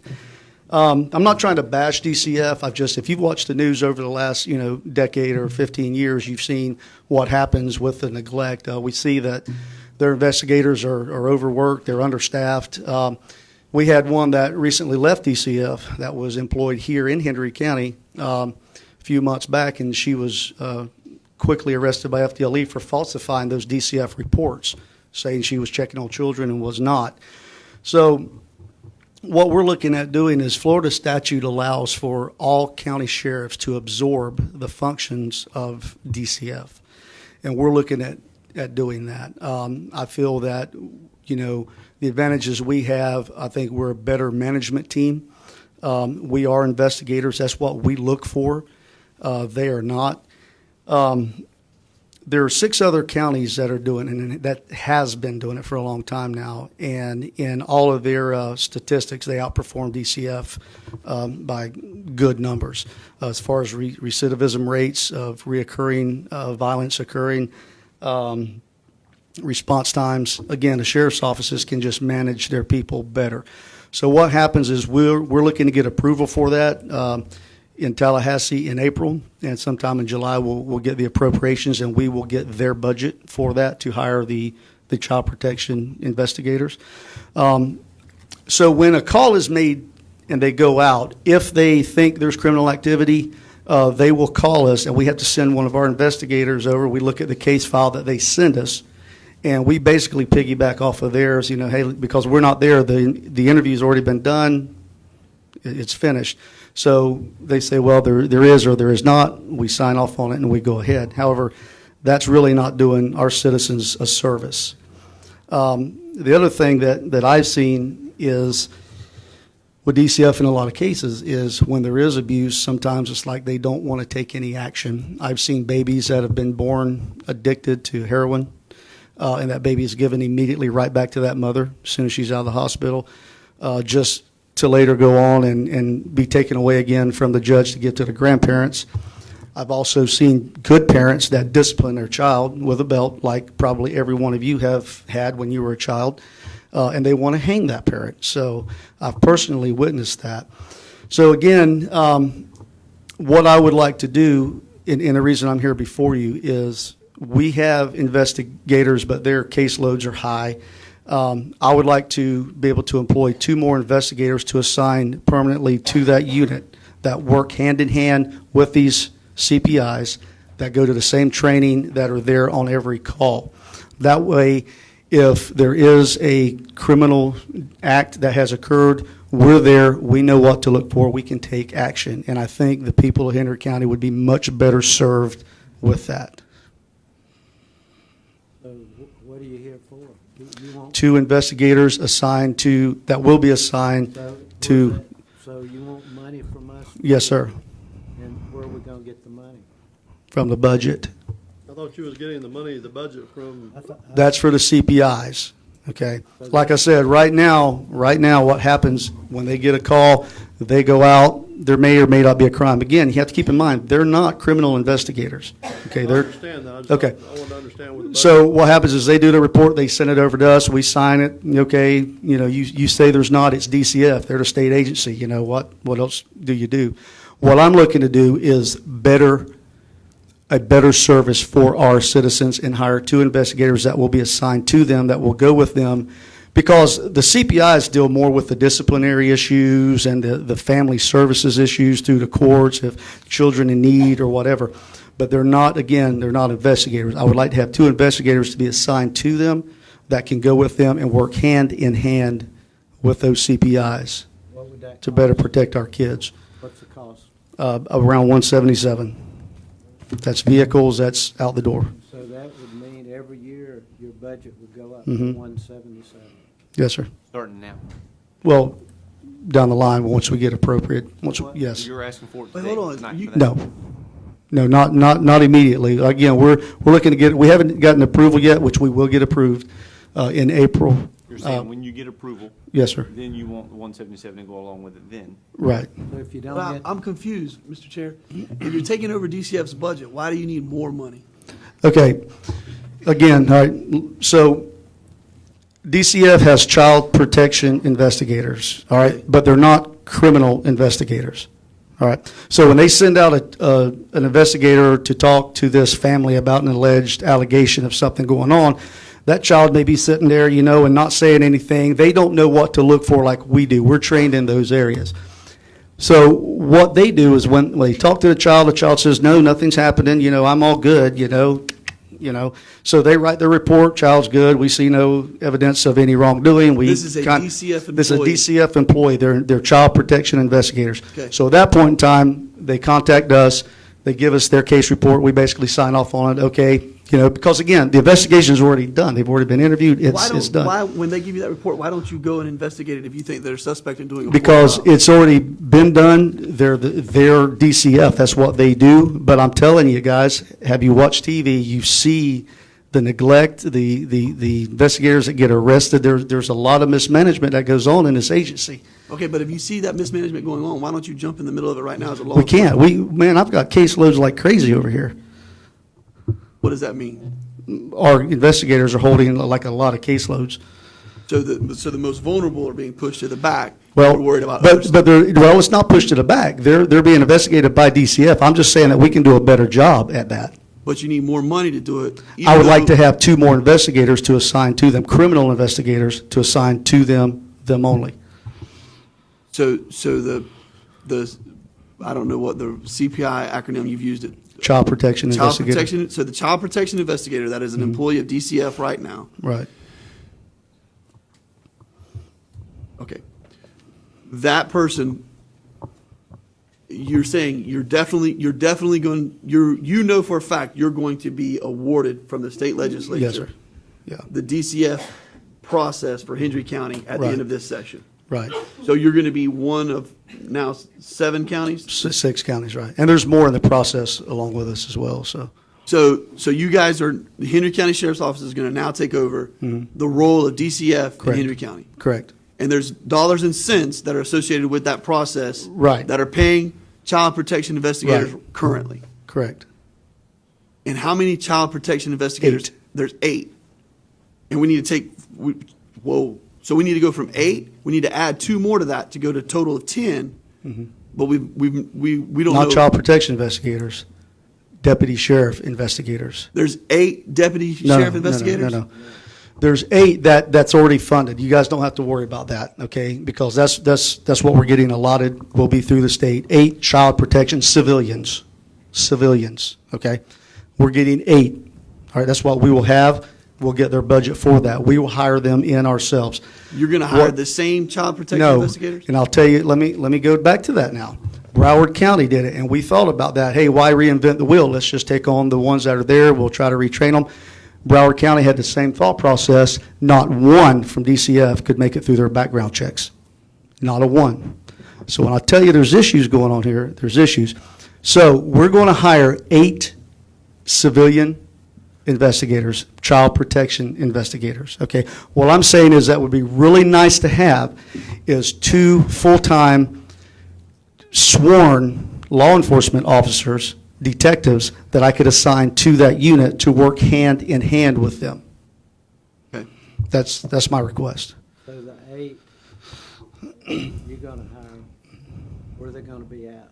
They'll be here at, we get everything they have, their building, everything. So What's there's that no, budget that's going to be rolled over? 1.125.77 something. What part does Glaze 746. County? 1.125. What Yeah, 746. What part of Glaze County pass? See, it says Henry and Glaze. Henry and Glade. So I've already talked to the sheriff. We will be doing the investigations on the CPI part of it for them. Now, if there's a criminal unit or issue that's going on, their guys will handle it just like they do right now. So why is there only 6 or 7 counties jumping into this? Well, this is relatively new. I mean, we've had a lot of issues over the years, and it is in state statute that allows us to do it. So we can do a better job of it, hands down, plain and simple. And if I was gonna jump into that, it's pretty hard, I think, to jump in it in the middle of a budget cycle. That's Come up with $177,000 in the middle of the budget. Okay. And Sheriff, I totally agree to that. In the middle of the cycle really scares me. But also, I just recently sat through a DCF presentation, and I swear they didn't say they had 8. I thought it was a very small number that they had in Henry County for Oh, investigators. we're 8. They That's have good. Yeah, 8. we're going to be able to hire 8 out of them, so. No, no, it's not what I said. Mhm. They don't currently have 8. I think they Okay. said they only have. Well, a now couple. look, let me tell you, there's a lot of things that go on here, okay? What they tell you and what they're budgeted for. For instance, when we first emailed them and said, hey, what is your budget for Henry County? They give us a number of $80,000. We're like, no. That's not the case. So we had to go dig deeper through Tallahassee and found out that it's 1.125. So I don't know what they're telling you, but it's budgeted for 8. Okay. So, because we have close to 400 cases a I mean, have year. y'all, and I don't want to ask a dumb question, but I mean, Right. have y'all analytically looked at it to look and see what their caseload is, and could Yeah, y'all hire? well, here's the CPIs thing, and two investigators? here's the thing, the DCF portion of it has nothing to do with y'all. Y'all don't have to fund anything, so Well, no, that's, but I'm just trying to Mhm. bring a question to the fact of, have you looked at their caseload, and if they Yes. are, I'm almost sure that I Yes, heard them sir. say they only have a couple in the Yeah. county. So if We that's had- the case, could you hire 6 CPIs and 2 yeah. investigators? We had, With the 1.125. we're averaging almost 400 a year cases. Well, what he's asking is, instead of hiring their 8, absorbing 8 that you don't have the confidence in, why Mhm. not absorb the 6 and hire the 2 Or don't. in that budget, or just hire the 4? Because we're gonna need the 8. That's what I'm saying. You guys are assuming, and that's not the case. We're gonna need all 8. No, we're not assuming, because if they're getting by now with 2 or 3, and you. They're can't not get getting, someone that's, goes okay, better, that's a problem. And their investigators are getting arrested because they're falsifying reports because they're supposed to be doing it and they can't. Now, I don't know what they're doing with their staff or their budgets, but this is the number that's needed. I'll follow up and ask. I'll follow up So- and find out what they're actually using. Okay. And my only point is can Yeah. you not hodgepodge that to where you take the money that you're Well, going to get and hire what you need? I don't know. investigators and CPIs? Look, the whole point of this is to be able to provide a better service and make sure that our children are safe. Again, I'm telling you, we can do a better job. Not only am I telling you that, the other sheriff's officers are saying it, and there's statistics that prove it. So that's what I'm telling you. Yeah, we're not debating the fact whether you can do a better job. Right. Sheriff, what we're saying is, if you're Yeah. getting $1.12 million, Mhm. there should be some way in that budget to hire 2 investigators. Right, You okay. know, Well, granted, I mean, if that's, you that's, can't that's, do it, that's totally up to y'all. I can make my request and present it, and what y'all do is what you do with it. Well, we gotta do the same thing you're doing. We gotta look at it. We I gotta hear go you. through the budgets. I hear you. Now, see, So- Senator Pasadomo is sponsoring this Okay. week. So Sure. we gotta do a little investigating ourselves. So Okay. We're not doubting the fact you can do a good job with it. So Yeah. We do gotta So- look at the What's numbers. the other counties? The other counties are Broward, Hillsborough, Manatee, Pasco, Pinellas, and Seminole. Those are large counties. Big, yeah. Effective July 1, or We would start hiring in July, as soon as we got the appropriations, training up, and then we would take the new cases and then start absorbing the existing cases. More questions? Thank you, Sheriff. All right, We'll thank you very much. Go from there. Thank you. Yes, sir, thank you.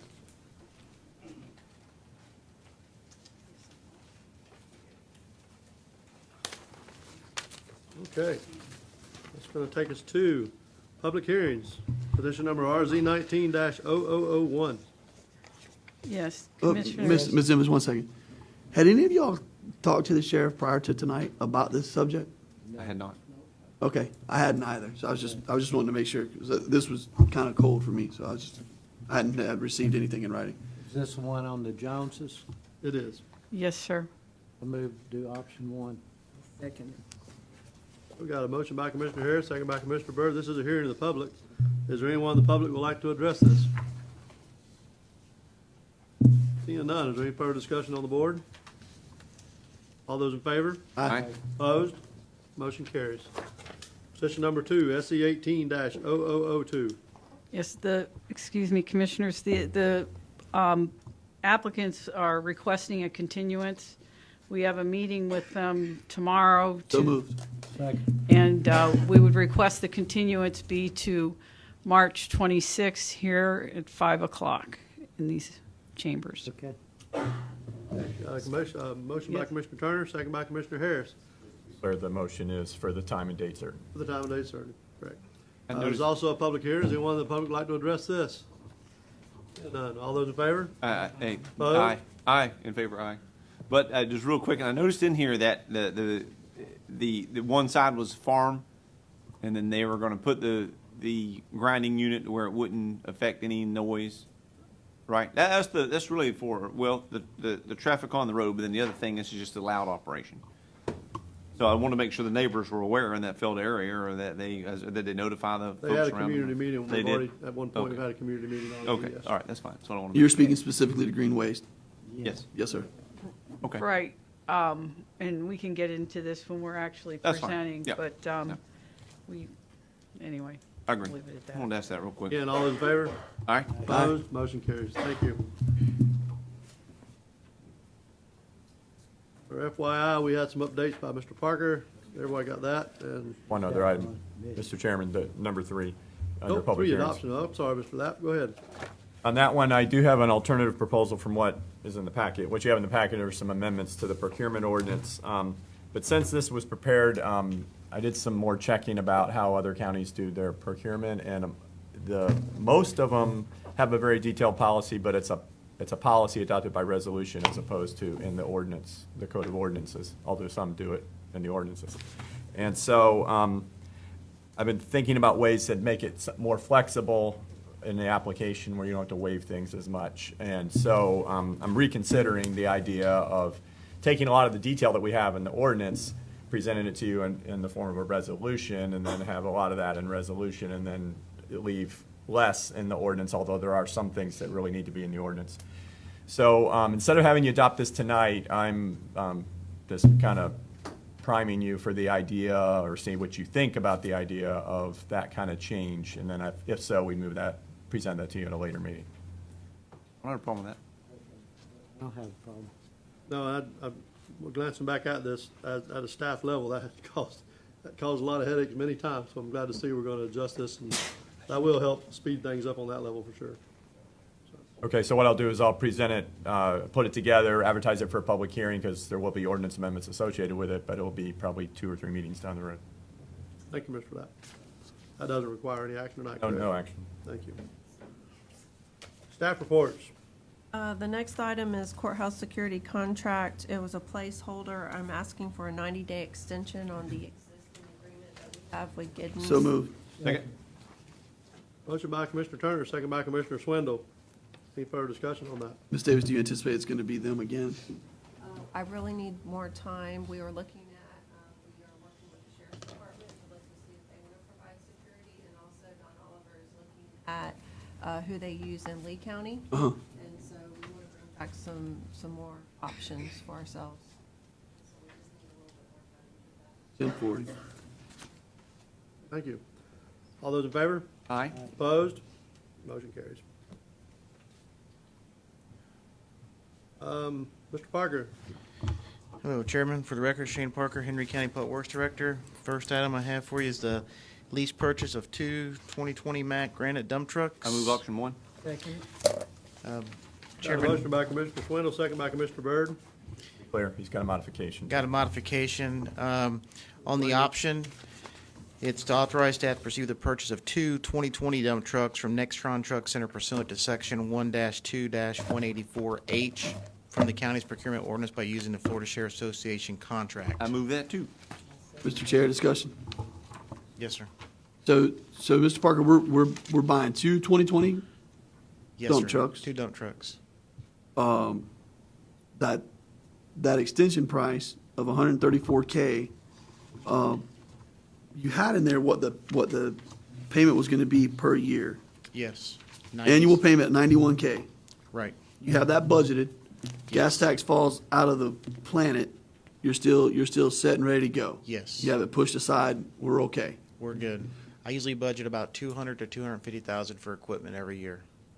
And there were a number of years that you did not spend anywhere near that That's correct. because we're in the doldrums from an economic standpoint. So you Correct. pulled back and we didn't buy anything.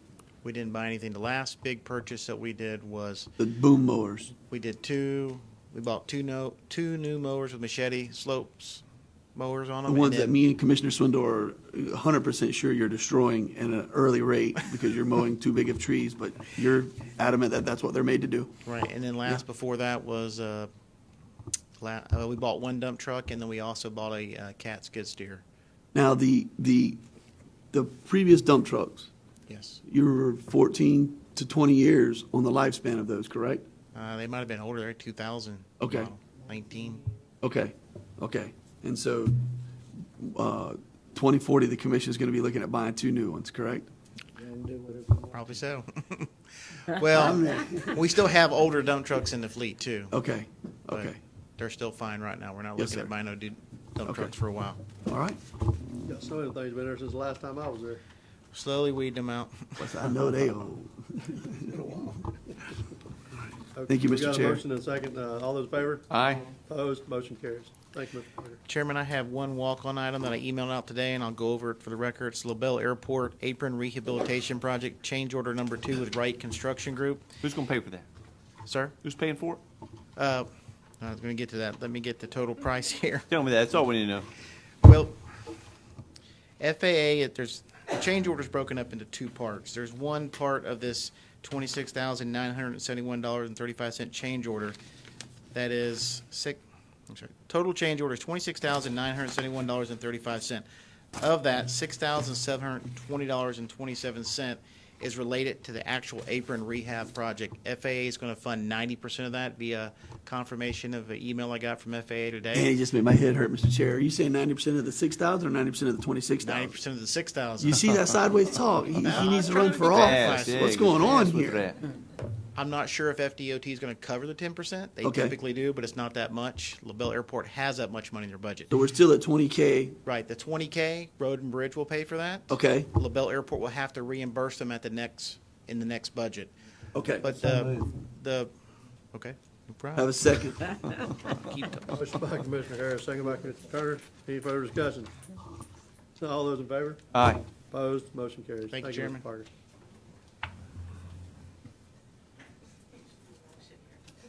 Ms. Simmons.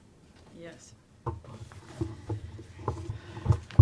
This next agenda item, Commissioners, we provided you with the actual. Hold on, Mr. Chair. I can't stand this.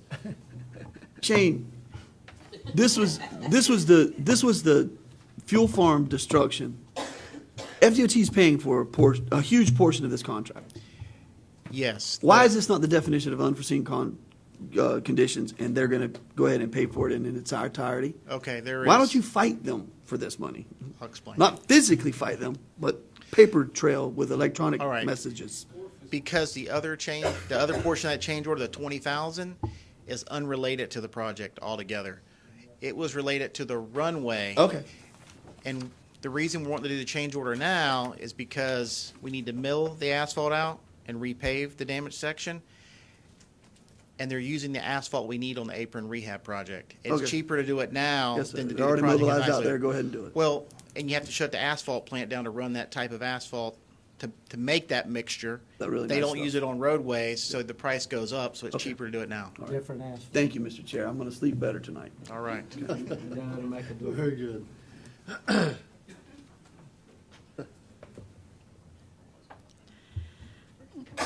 Commissioners, this next agenda item is on the code enforcement cases that were brought to hearing on the 21st of this month. We're providing the outcome of the court cases. You have before you a copy of the actual outcome report that replaces the placeholder that was in your agenda book. Make sure that you have that in front of you. Like another resounding success. Yep, good. Did you go? They didn't invite me. Oh, man. We saw you in the parking lot.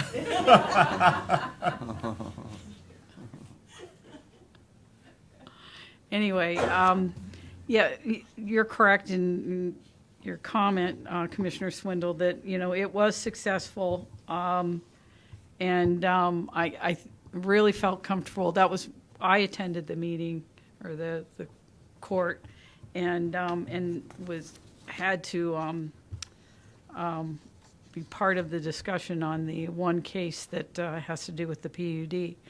But I think that not only did staff do a great job in preparing for the court, they also were successful with presenting to the judge the particulars of each case. I think that we are having successes, but I think that's really what this report is to show you that we're doing well. with the current judge. And, but that, I'm not saying that that doesn't mean that we can't further the discussion on the special magistrate if that's. Commissioner Turner, do you have any thoughts on that? Because you really were very adamant about that, but I'd love to see how the magistrate process will do any better than what we've done in the last 2 months. I think that the proof will still be in how is the property actually changing when it's so-called brought into compliance. So what is the after-action report showing us? And so we're now 30 days removed from the first actions being applied by Judge Hill, correct? Yeah, that'll tell the story. And so, like Chicken Island was one of them. I'd love to know, are the chickens gone? Have they paid their bill? Right. Has that property come into compliance? The other one that was on, I believe it was on County Road 78. Yeah. But I guess my specific question is, so if it's a magistrate, they would have still gotten the same, that part wouldn't have changed. No, not at all. So would they either come in compliance or don't? It doesn't matter if it's a magistrate or a judge telling them. I can't Right. argue that point. So, However, we're having to wait we have to wait to do this 1 day a month. Right. Special magistrate, we could, if our caseload is 1,000 cases for Yeah. the year, Yeah. special magistrate could do that in a 4-month window. Right. Perhaps. Speed up that timeline of dealing with recidivism. How is that going to play out? How are we going to do that? And then it's also removed from the docket, and then that entire cost is able to be recuperated via this process. And you can see right here, I don't think that we're out in money, but I don't know what a juiced number is for staff time associated with the county and what they actually have from hours, appropriated to each one of these different code cases, how many times they've actually been to said property. So, one other aspect I think we really need to be vetting on this, and that's going to be my question to Ms. Davis, is how is the conversation moving towards daily fine process? That, and it would have to go back to the judge the second time to be able to enforce the daily fines after the 30-day window expired and they were not compliant. Then the judge would have to impose the daily fines. We can request it. Actually, On the the second cases- court case. Second. The cases from January 31st are already being reviewed to see whether the land came into compliance or the property owner paid the citations or fines. Those cases are now being addressed. If the 30 days are up or even the 14 days are up, they're either going to be scheduled for the March hearing. So Say that a little bit, so the January 31st cases are now being reviewed by your staff. correct. To So- make sure that they came into compliance with the court order. That's what you were asking. And so you're checking up to see if they've came into compliance with what was told to them to do by the judge. Correct. And if they've paid and/or they're paying on the payment plan that they It created. doesn't matter, they still have to come in compliance. Okay. If you look at some of the court orders Yeah, because for from- me, I'm not worried about the financial aspect of Right. it. I'm worried about the property changing how it looks today and being a burden to its neighbors and the property values of this county. Correct, and if you look at some of the packet there, you'll see how the judge wrote them out. They may have until April Yeah. or May, 90 Yep. days to pay. Yes. But they have 30 days to comply. Yep, So if the property's 4/21 not- to pay, to bring into compliance by March 7th with Correct. violation. Correct. So now, if they're not in compliance by that 30 days, on day 31, we conduct a reinspection and we can take them back to court and we can request the daily fines. This particular property was storing an inoperable vehicle. You had the color of it and all of that stuff. They had to pay their $100 fine. They had to bring it into compliance in 14 days. And then 4/21, they can deal with the payment. I go back to my stance is, so what I heard you say, Wanda, was that March 7th, you will go out and someone will go out from the county and perform whether the inoperable vehicle has been dealt with and whether they have met compliance. Correct. On March 7th, you check a box, yes or no. Correct. If you check the box no, then on March 21st, this particular case will be back in front of the judge? Yes, I can bring it back. Okay. And you can do the daily. Yes, we can request it. You can't request it at the beginning when you first, you can't. The judge Have to won't give go them the for option that to comply. at the beginning. But I mean, just in case, Gotta I'm give 'em a saying like if chance. they don't comply, then it says that, then it's defined as a What the daily judge will fine. do is, if we ask for something like that, he's gonna schedule a hearing date. If they don't come in compliance by, in 30 days, he'll go ahead and have the clerk go ahead and set up the date ahead of time, but we still, like Mark said, we still have to take them back before we can request that. Okay, so I don't want to go to the next one just yet. I want to go back to what one of my colleagues asked me, which was, why are we still even vetting the conversation of having a special magistrate? And I just say that I don't know what this volume is like for the entire county. I don't know, like I said, if it's 1,000 issues or if it's 200. If it's 200, then yeah, you're probably moving, at the speed of light with hearing, how many did you hear last month? 30 or 40? 30? 31. Well, there I was don't 30 think it was there- 31. No, there was 31, but half of them came into compliance, so Oh, I yeah. believe it was. So you cleared 31 up. 14. That remains to be seen. Did we actually clear 31 up? Well, she said they came in compliance. And also on some of the cases, some of the properties did come into compliance, but because the citation had already been issued and they appeared in court, the judge still fined them because they were found guilty. Yeah.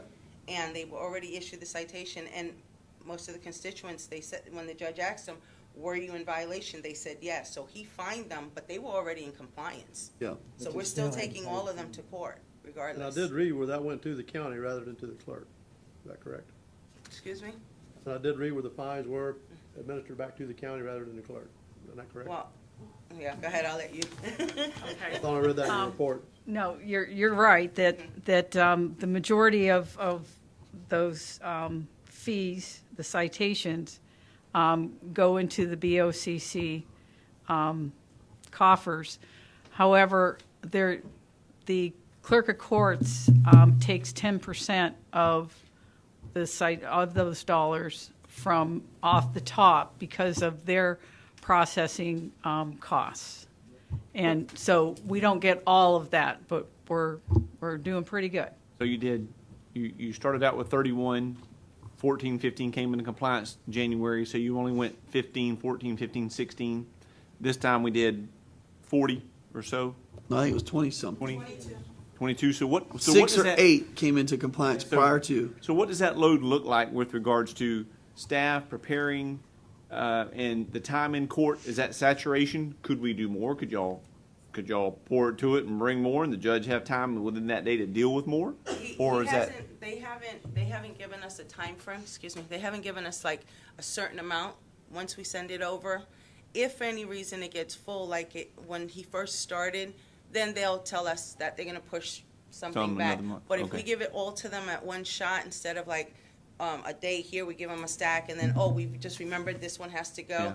If we don't piece it out and we give it all at once, they take it. Well, that's what yeah. did I understand y'all said they're basically giving you 1 day a month, right? Correct. So that's what I'm saying. Could you do 60? You know what I'm saying? It's Is possible. that's right. That's Yeah, in other that words. that's- Does your staff have time to prepare that many, and will the judge have time to see that many within that day? Actually, we just hired a new employee. So now instead Right. of just David and myself, now we have Albert, David, and myself. Oh, it's going to go up So- by 15 more. So we're like going to it. have more boots on the 15 ground each. than what They we can do did that. before. As if he can cover. That's what I'm saying. I met with Ms. Embledge and Ms. Lapp and Ms. Davis back before the new year, and we were going to get quotes after that meeting and look at the process of the special magistrate. I don't think that ever occurred.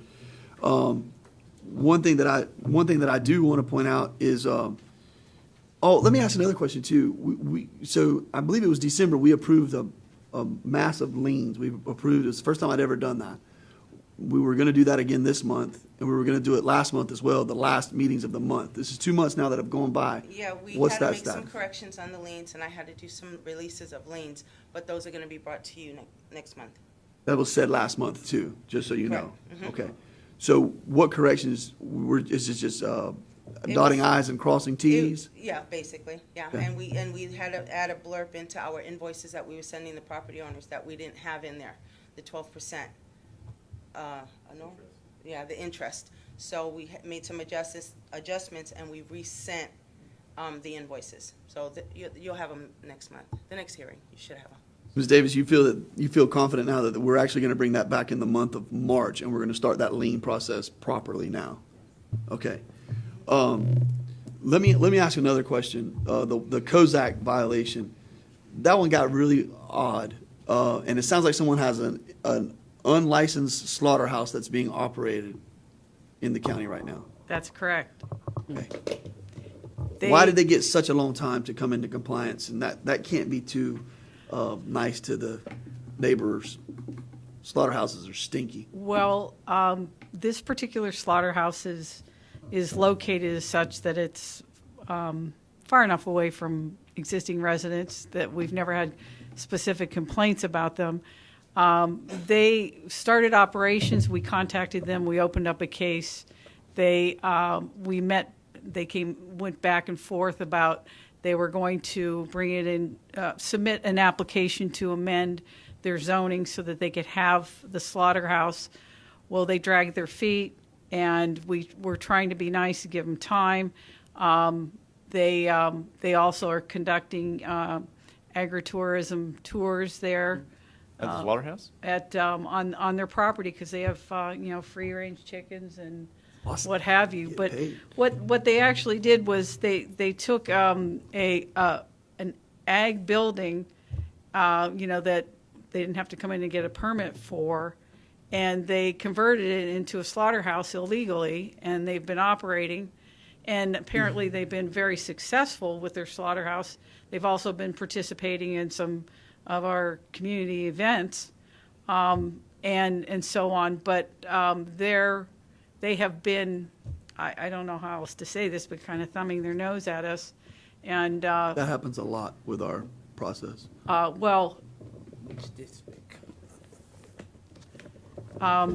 Yeah, it does, but this was a unique situation, and we now have a decision, and I agreed to give them 2 months to submit the application and a total of 6 months to get it approved through you all, and so they're under the gun to get it done, and I don't know if I may not be understanding something. It says 60 days to get the application twice. One says 2 months, one says 60 days from the date. Once it says 4 months to get approved, and then the other down below it says 6 months to get approved. well, it's a total of 6 months from the date of the hearing. Okay, was that it has to be approved by you all. So they'll come back to the board for a formal vote on whether we're going to approve a slaughterhouse Yes. that has essentially been operating illegally in a neighborhood that we haven't heard a single word from any constituents that they're frustrated about the slaughterhouse. Correct. They're out in the middle of nowhere. Okay. Not even right. close. That's the problem. That's the reason it got so long before it actually got detected. Understood. And the property was zoned PUD for mining. Okay. And they have not been mining, and so they were trying to decide whether they wanted to keep the mining or get rid of it, and so on and so forth. But Okay. it's difficult to deal with people that. Well, it's a big county, and it's hard to monitor the everything. judge said the 2 months, the application, in 60 days, the application has to be in. If the planning and zoning department doesn't have the application, then she has to cease all operations. She can still continue her process, but all operations for the slaughterhouse has to cease. Okay. And then the same thing goes with the full 60 days. If you don't approve it, The full then 6 she can- months. Or 6 months. If you don't approve it, she can still continue her process, but she has to cease all operations. I have like 2 more questions as it relates to this packet. First question being is, on any of these that were just before the judge, the past month that just came by, were there liens or costs that were incurred by the county? I think the answer is no, but did we have any costs No, associated none with of these these. properties? No, I don't believe so. So these But I weren't- would have to double check. These weren't properties where we went out and mowed? Oh, currently, or- no. No, no. No hard costs to the county at all. Okay, Except for staff time. okay. Which is a hard cost, but not nearly the cost associated with us hiring a lawnmower service to go out and fix it. Or demo or so on. Yes, ma'am. All right, okay. That leads to my other question that I don't know that plays into the special magistrate conversation just specifically. But, we have a backlog, I don't know if that's the correct term, but we have a bill that's on the books, call it $141,000. That's just one time slot from 2008 to 2016 that's associated with these liens that are against specific properties. And I don't know our process for how we're going to go about recouping that. And we've been told that we have a 5-year statute of limitations. And so, Ms. Bird said one time, we asked staff to engage this process over a year ago, and we need to let staff engage the process, you know, so I don't know if that means the ones that are 6 years old now, which were a year ago, come April, they're a wash. I don't know how that whole process plays out. So I am going to ask Ms. Davis, between now and the next board meeting in Clewiston, to give us a formal report on how we're going to deal with that backlog associated with the lien process and all of the different properties that have an exorbitant amount of costs associated with them, not just hard costs to what we have, but also the interest that's built up with that as well. And I would like to say, and Commissioner Turner and to everyone, I am not opposed at all to continuing the conversation about the special magistrate, but in my mind, it comes down to a volume issue. What's the volume that 3 code enforcement officers can prepare, handle, and deliver? And what's the volume that court, can handle? Because if they can't, if they're saturated now and that judge is keeping up with them, we're essentially doing that. But anyway, I would love, and so I would love to hear some feedback from Ms. Wanda and staff about, hey, we could easily do 200 a month if we had somewhere to stick them.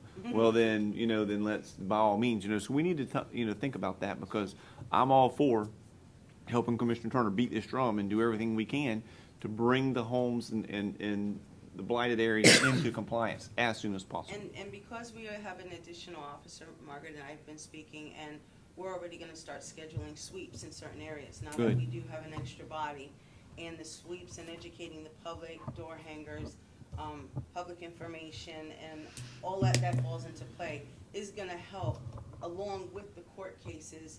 And, they're saying, oh, wow, we're going to court now. I want to comply. Yeah. It's going to encourage them, Right. especially since the ones that have already come into compliance, Sure. they're still having to pay the fines. Try to educate them before you get there. Correct. Yeah, absolutely. I like it. You're doing good. That's old. Thank you. Any further discussion? Yeah, I just want to say that lien process is we've got to get control of this. I don't know what we've got to clear up. Obviously, none of us are in the day-to-day actions associated with that, but that has to be cleaned up. That has to be dealt with, and we have to have this process moving forward, because right now it's a shark with no teeth swimming around, just gumming things. So. Thank you, Ms. Emledge. Thank you, Ms. Emledge and staff. It's going to bring us to you, Mr. Lapp. Right, another code enforcement item. This is one that's been in front of the judge previously. I gave some history on it. It's 1224 County Road 78. Is this the one from January? It is. So I'm suggesting that we elevate the action from the typical citation process to a formal lawsuit. As if you look at that date, 2014, you can ride out there tonight and it looks just like it did in 2014. You want me to make the motion, or you want I'll to? make the motion. Second. For option 1. Motion by Commissioner Harris, second by Commissioner Turner. Any further discussion? Seeing none, all those in favor? Aye. Opposed? Motion carries. Mr. Chair? Yes. Along the same lines, I believe it was the first meeting in January, Attorney Lapp, you asked for the ability to file for litigation on 725 Arkansas Avenue. Is there an update on that? Right. There is. I'm sure it was the first meeting in January, but it was recently, and I've got the title search ordered. Well, actually, before that, we got the corrected liens recorded. That was the first step. It was the second meeting in January. It was the LaBelle meeting. We had to do corrected liens that you approved at that meeting, recorded those, sent a demand letter to the landowner giving them 14 days to pay. That period passed about a week ago, and they didn't respond in any way.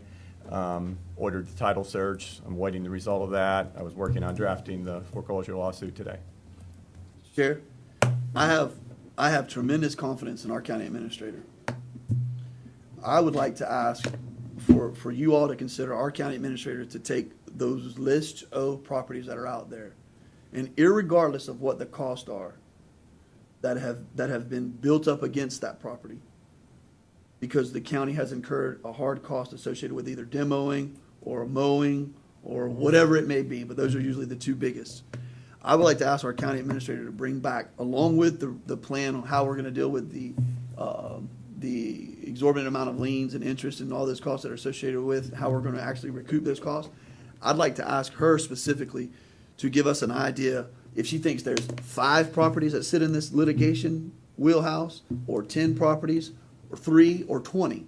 But I'd like for her, as someone who's been a part of this discussion from when she sat in the Office of Management and Budget chair to now sitting in the head coach's chair, to put a little bit more energy behind this discussion, because this is 2 months, 2 properties that have been asked for litigation to occur. And I think this goes right into play with when we start taking action on a handful of properties, it's going to make everybody, that is going to reverberate through the communities.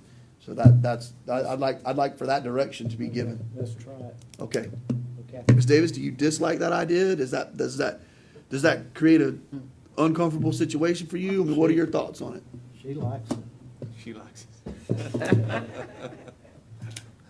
can absolutely do that and bring it back to you all and show you how many properties it looks like that would fit that criteria. Okay. Okay. Thank you, Ms. Davis. Thank you, Ms. Davis. They should like it. Hey, is anyone in the public like to address the board at this time? Public hearings, anyone? Oh, you're ready, you're moving for them to go home too. Is there any other business? Business by districts, Mr. Swindle. I'm good. Ms. Byrd? Mr. Harris? Mr. Swindle, he broke us down in the parade. Y'all broke down again? But Come on, guys. I've been Get a new car already. Just put the old one up. I've been in 4 parades now with antique trucks, and when I've been pulled through 3 of them. He hooks up to parade.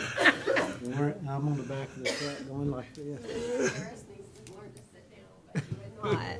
No, he stands up and throws everything. He'll throw his wallet out to them people and everything. Hey, whatever you need. It's not even an election cycle. No, Just throwing out yeah. cash. Anyway, we had, I think, one of the biggest swamp cabbages we had. Had to be. I The saw big- some pictures. biggest It was parade. amazing.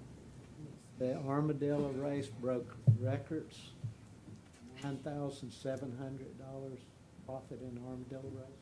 Good. What happens to those armadillos? They eat them afterwards, or what? Barbecue. Barbecue. Barbecue. Okay. This is making sense. So anyway, There were no armadillos harmed at the swamp cabin. I think KD just likes the people who were here before. The monkey people will be back like next they're meeting. back in Arcadia, where they came from. Y'all brought all those in from Arcadia?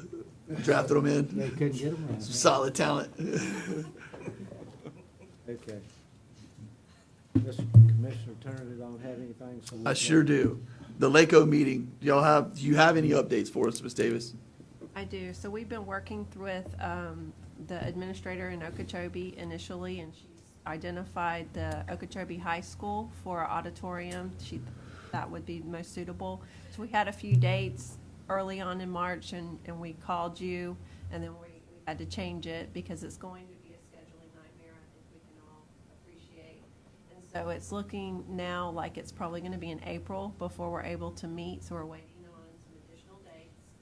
She's going to vet those with the Okeechobee board first to make sure they're good, They meet on Thursday. and then we'll do ours. And then at least we'll have 2 out of 5 boards, with a few dates. Martin County has got to adopt a resolution on March 19th in order to meet with additional boards, and so they're going to be doing that. They would like to have the date before they adopt the resolution, and so we're going to try to make that happen. Palm Beach and Glades are also on board, and we're just trying to work out the logistics of getting a good date that everybody can attend. I'm hearing that that Miami-Dade and Broward may very well be in support of this discussion and not being in favor of a 10.5-foot lake.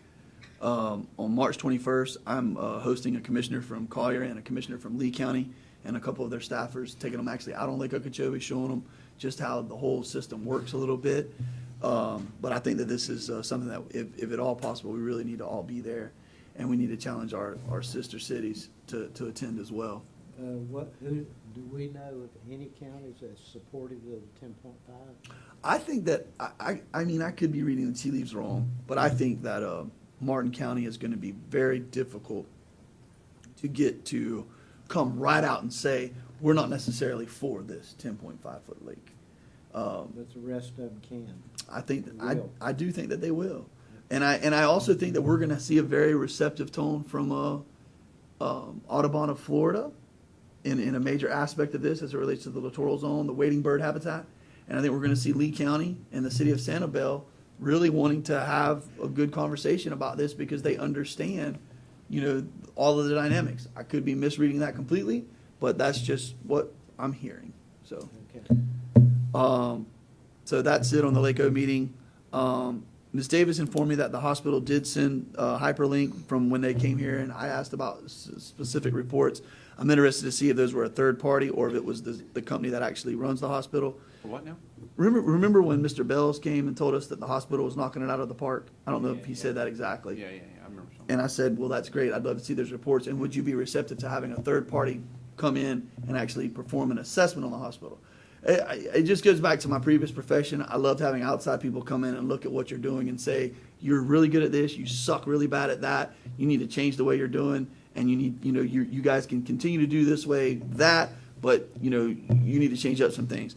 And I don't know if we're there. I have had a handful of constituents that are frustrated with the health department. I wish Dr. Pepe was here.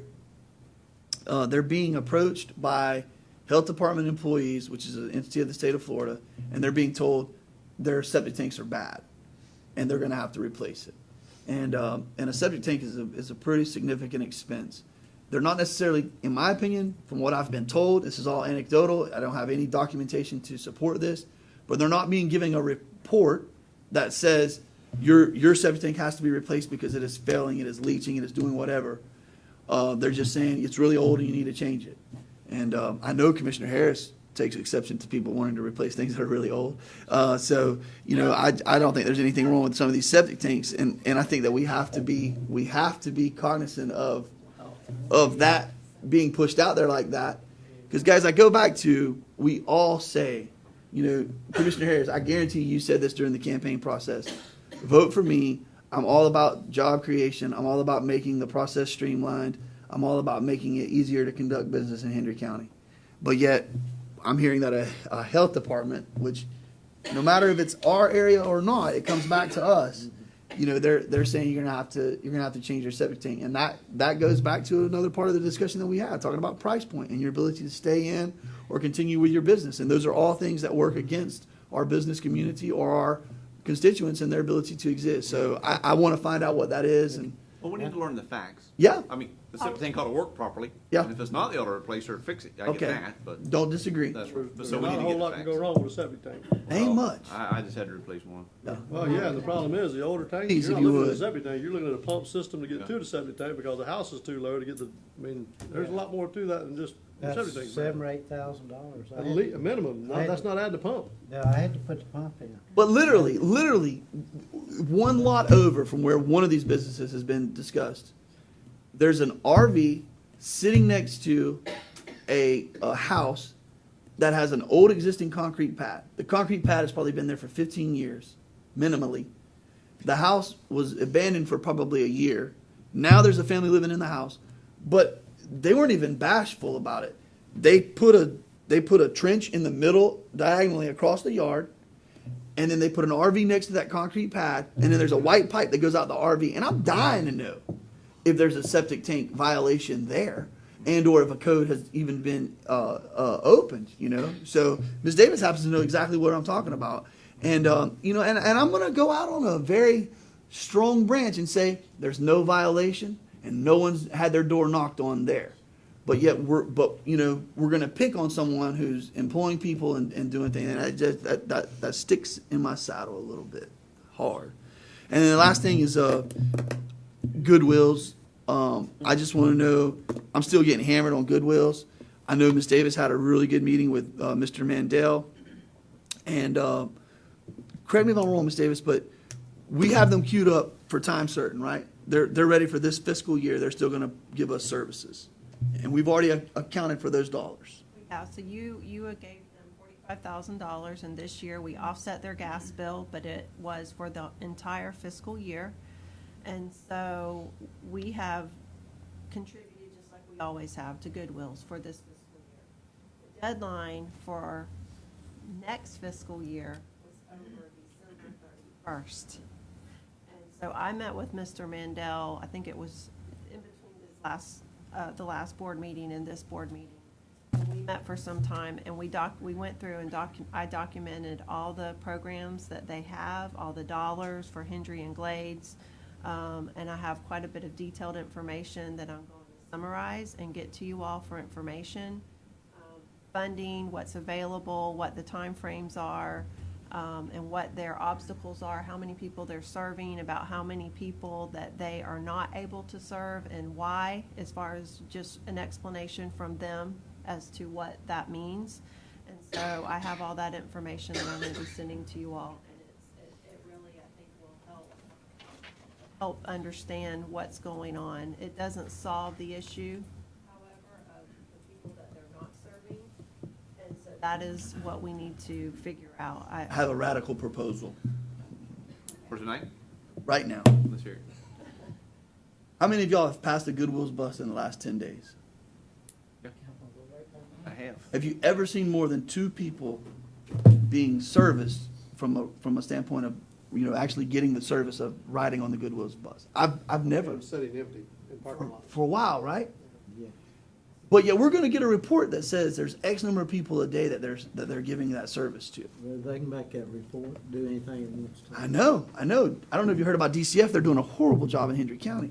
And I don't know if that's true or not. It was just a report that I got. But the point I'm making is this. I would like to ask our county administrator if she would queue up just a random survey, take 2 employees at, I don't know if we have anybody that's making $12 an hour or I don't know what they're doing. But put 2 or 3 people and let them ride that bus for 2 or 3 hours one day. Just go and do it and just see how it plays out so we can actually see what that process consists of. I'm telling y'all, we're paying for vans to be on the road. It makes no sense to me that they can't be offering that service. I don't know what their bureaucratic mumbo jumbo is for why they can't do it, but we need to look into it a little bit greater. And then I'm even going to go a step further and say that a year from now or less, we need to be really thinking about standing up. I think 2 vans in Hendry County with a person behind the wheel is going to meet a huge amount of that need, especially if we get somebody coordinating it up. You got to go pick said person up. I know we can do that for less than $120,000 a year. It's Can just we my get thoughts. funding for that? I think that we can. I thought they said we could.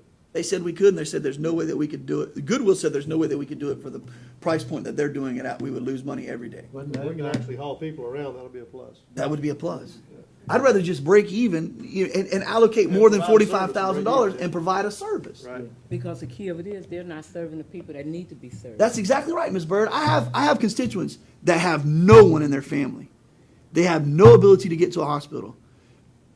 They are I don't know how you say it other than they're dirt poor, they're alone, and there's nobody there that can be for them, and they don't qualify for the magic of Goodwills. I don't understand it. I've called Jennifer several times, and me and her went back and forth with Alan. We talking about wheelchair bound. Yes. And they're waiting on the appointment, and he have an excuse every time. Every time. They never make a mistake. They never make a mistake. It's always someone else's fault. I fire that employee. When my employee tells me, it's not my fault, it was the vendor. It's not my fault, it was the job superintendent. It's not my fault, my alarm clock didn't go off. Well, okay. And I'm usually a 2 strikes and you're out guy. But I can do that in the private sector. Goodwills, they're conglomerate, the region that they serve is pretty large. I'm not saying that we have the ability to fix it, but I'm saying that if you start combining us with Glades County, and maybe that's too big of an animal to think about biting off first, but okay, us with the city of LaBelle and the city of Clewiston, everybody throws in 15, 20 grand, and we're going to start to see young people, old people alike using these services, and we're going to bring a service that doesn't exist today. And I even told Ms. Davis, before she was even the county administrator, I said, could you imagine having a situation where that van is going to show up at the corner of, it's going to show up at the Dollar General parking lot right here, next to the Veterans Park at 11 and 12:05 every day, and it's going to show up at 2 and 3:15 every day, and it's going to run you, on a continued loop, and it's going to hit these other services. That's the LaBelle circuit. The same thing happens in Clewiston, and we do that for a little while, time certain, and see what kind of volume it hits. Just throwing it out there. I think a survey would be easy to see if people would utilize it, and then we could start running hard numbers. But that's my Well, I wild idea. I think you're wasting your time asking our staff to go ride a Goodwill's bus. Okay. If you're on this trail, you may as well start putting numbers together, run your survey, and just request the data, because you're gonna be a year out getting it done. Yes, sir. And you're saying that getting that, it would make us feel good, but we're just going to confirm what we already know, pretty much. Yeah, we know. Okay. All right. Okay. Forward. If you wanna do it, move forward. Let's see what the numbers look like. Anything else? No, sir. Thank you, Mr. Chair. Well, I want to see you ask for it. I'm going to ask for the county administrator to add that to her list of things and give us a report back time certain. The last meeting in the month of April here. Yeah, that'd be nice to see. Can we get the money that the Goodwill said we could get? What does that funding source look like? When will it show up? What will the vans cost? Because then we gotta meet, I'm sure, all type of criteria with that. What license, you know? And I can tell you, you can apply. The problem is the deadline for next fiscal year has passed. Yep. Okay. And so I'm trying to figure out if, and I don't know that there is an answer, if there's any other creative thinking or way or funding source that we could do something. Maybe we're 12 months Have to out. wait another. That's all right. Well, and so if we do, we're Yeah. 12 months out. At least we have a plan. We're moving forward. That gives us time and to get everything correct, because there's gonna be a lot to it. It ain't gonna be as easy as just buying a van and sticking a soul in it. Yep. When's the next round For the December. next fiscal year. So you have transportation disadvantaged, and then you have public. And so there are two different funding sources. And so 10 months? transportation disadvantaged, they go to the home, they pick the person up and take them to their said doctor's appointment or wherever they need to go. And then we're talking about public trips, which is something we've been wanting to do for a long time, where we have a route and a set stops. We might wanna focus on just public. What do you think?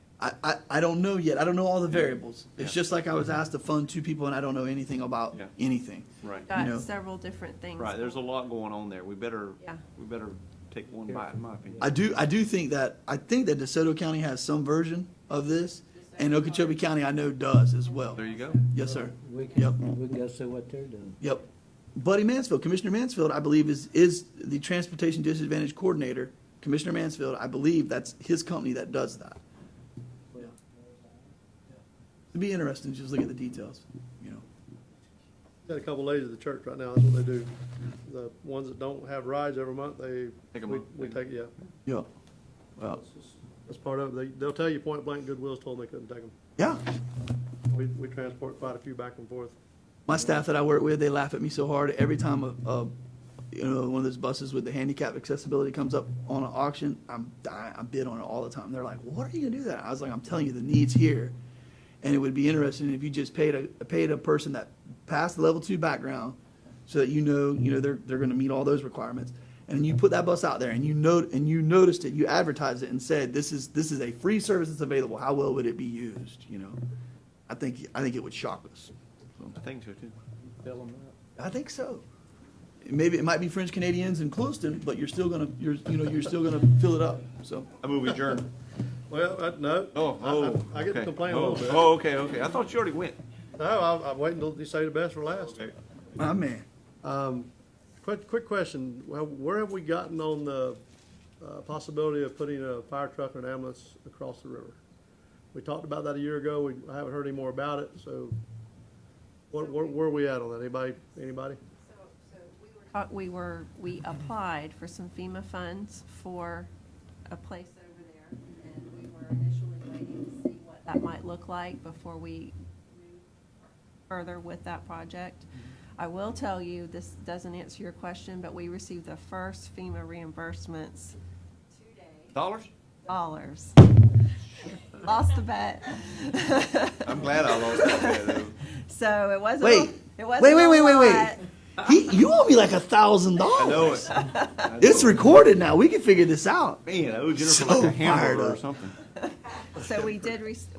It was officially Hurricane Irma money from FEMA. It's not debris money, but this is dollars where it was reimbursing us for repairs and different things that we were doing. So we received 2 checks in today for that. So I hope they're going to start rolling in. With that said, we applied as part of the things that we were doing for the North Lavelle, and we haven't heard anything that I don't really foresee us receiving And We have we- a spot, right? Uh, Didn't we trade for a Yeah, water we management have the district? land. Yeah. We All right. got the land. We put- need the money to build the site, correct? To build the site. Well, if we Well, can, it's like Commissioner Wills said, I remember him saying, we need to put a pole barn up and go park a truck. That's what Glades County does. There's Yeah. one sitting just about 5 miles north of LaBelle. It's got a double-wide modular home sitting there with a little pole barn to park the ambulance under. Huh. So, I mean, we spend, $56,000, you save one life, and it's, so Well, what? I think It'd the be problem, worth it. I think the problem right now, I think the only problem I see with that, if you had the money to build it, I don't know that they have a crew to man it. Well, no, you could do the That'd same be thing you're fine. doing in Clueston, though. They park a truck in Monterey during the day, Staff over and you there. could park a truck there during the day. So there's options. You're not having to reinvent the wheel again. We have. And there's a we have volunteer the fireman options. that lives across that river, You're talking Yeah, about just a lot fire of them. truck, right? yeah, we not got, ambulance. Well, I think you would do both. It depending on what you decided to do, if you had a place for them to stage, if you will. So the issue was with the fire, we had some concerns from some of the firefighters with the parking the truck over there with vandalism or whatever. And my response to that was, well, if you do that, you would have EMS, and so they would stage there, so there would be a constant presence. And you could also open it up to law enforcement to Right. be in and out of there, so you have built-in security, so that wouldn't be any kind of That's- issue. That's my concern, is the EMS, they can't Yeah, man the you can't- units they have. yeah, you can't put them over there. You I can- would love to be able I'm to. sorry. Yeah, you can put a fire truck over there. But you can do an ambulance just like you do Monterey. You guys know they stage a truck in Monterey during the day now. But the staff stays there, That would not just during the day. just during the day. That's The right. staff and truck if stays you- there. Same scenario though. If you have a staff there during the day, something well- happens, we can get to them. But we don't have staff, is what I'm saying. Yeah. They don't have staff to fill the trucks They're they borrowing the have. truck in Clueston now to go. Well, actually now they changed that. The truck comes out of LaBelle. It used to come from Clueston, which I don't know if y'all know that. The truck did come out of Clueston. It no longer comes out of Clueston. They have one truck in Clueston. They have the truck from LaBelle that goes there. So my point is, it's not, we're not asking for hundreds of thousands of dollars. It's not that big a deal to build a pole barn, put a trailer out there and have some bodies out there. And if we need them, we have them. And like I said, again, if it's $60,000 and you save one life, $60,000 isn't a drop in the bucket. So we talked this a year ago. I'm just asking where we're at. I'd like to see it come to Yeah. pass and Sure. I think she was waiting on, hoping we'd get the funding, which I don't think we're gonna get the funding, but I think we have the money in the West Fire District to do that. And I think, talking to the chief, he had the new truck coming in, and he was gonna give us the older truck to station in North LaBelle. we can take it out of the Harris Foundation. But do you have There's another a- place you can put it There's a until water you get a Well, it'd stable be up? in the open, you'd have to just leave it in the open. Okay. I'm just asking, so I didn't want it to get, I know we gotta wait on funding, I get all that. Want an A year- update. A year later, I'm just asking the question, where are we at? I wanna make sure we're moving the ball down the Follow field. through, I think David. we're gonna get the funding. So that's something I can bring back to you all for consideration of what that might look like for a station over there. And check with the chief, he told me he had a new truck coming and we could have the other truck and it was fine. Has anybody heard, not to change subject, but has anybody heard of Glades County approved their, We're working on it. We're working. A district. y'all know about what they're They're doing? working on one. They're wanting to create a municipal service benefit unit or a municipal service tax unit. Like- MSTU or MSBU? It's the T, isn't it? BU. And overnight go from just a volunteer fireman to, I think, 30 paid firemen. In Glades County? Yes, sir. 5 or 6 or 7, a new station for 2 guys each at the. Wow. Wow. And they're already. So 10 to 12.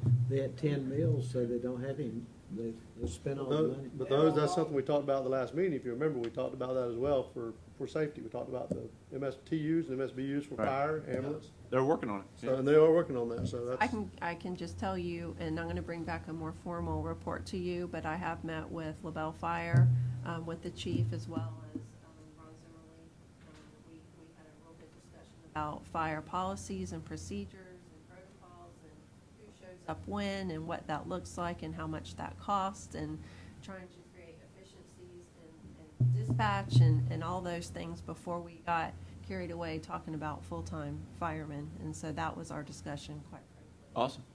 Did y'all know that the city of Clueston and Hendry County Fire Department responded to 206 calls in the 2019 2018 calendar year to shut down the road at Henry Regional Medical Center. Yeah. And now they have a fence up, so Yeah. that process never has to occur anymore. Thank you. Good work. That's pretty awesome. That's good Good work. job. Shane was instrumental in that. Good job. I think our volunteers really did a good job. Come on up. Yeah, I'll take it. Come on. It's just that Glades County, in talking about it, Bob Jones admitted that over the Christmas period, they're all volunteer.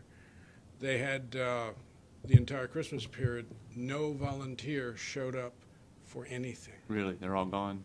Yeah, and they were Oh, wow. utterly dependent on mutual aid from anybody and everybody. Oh, wow. So that's sort of, that can't go on, you know. All right, that's all I got. Meeting adjourned. Thank you, everyone.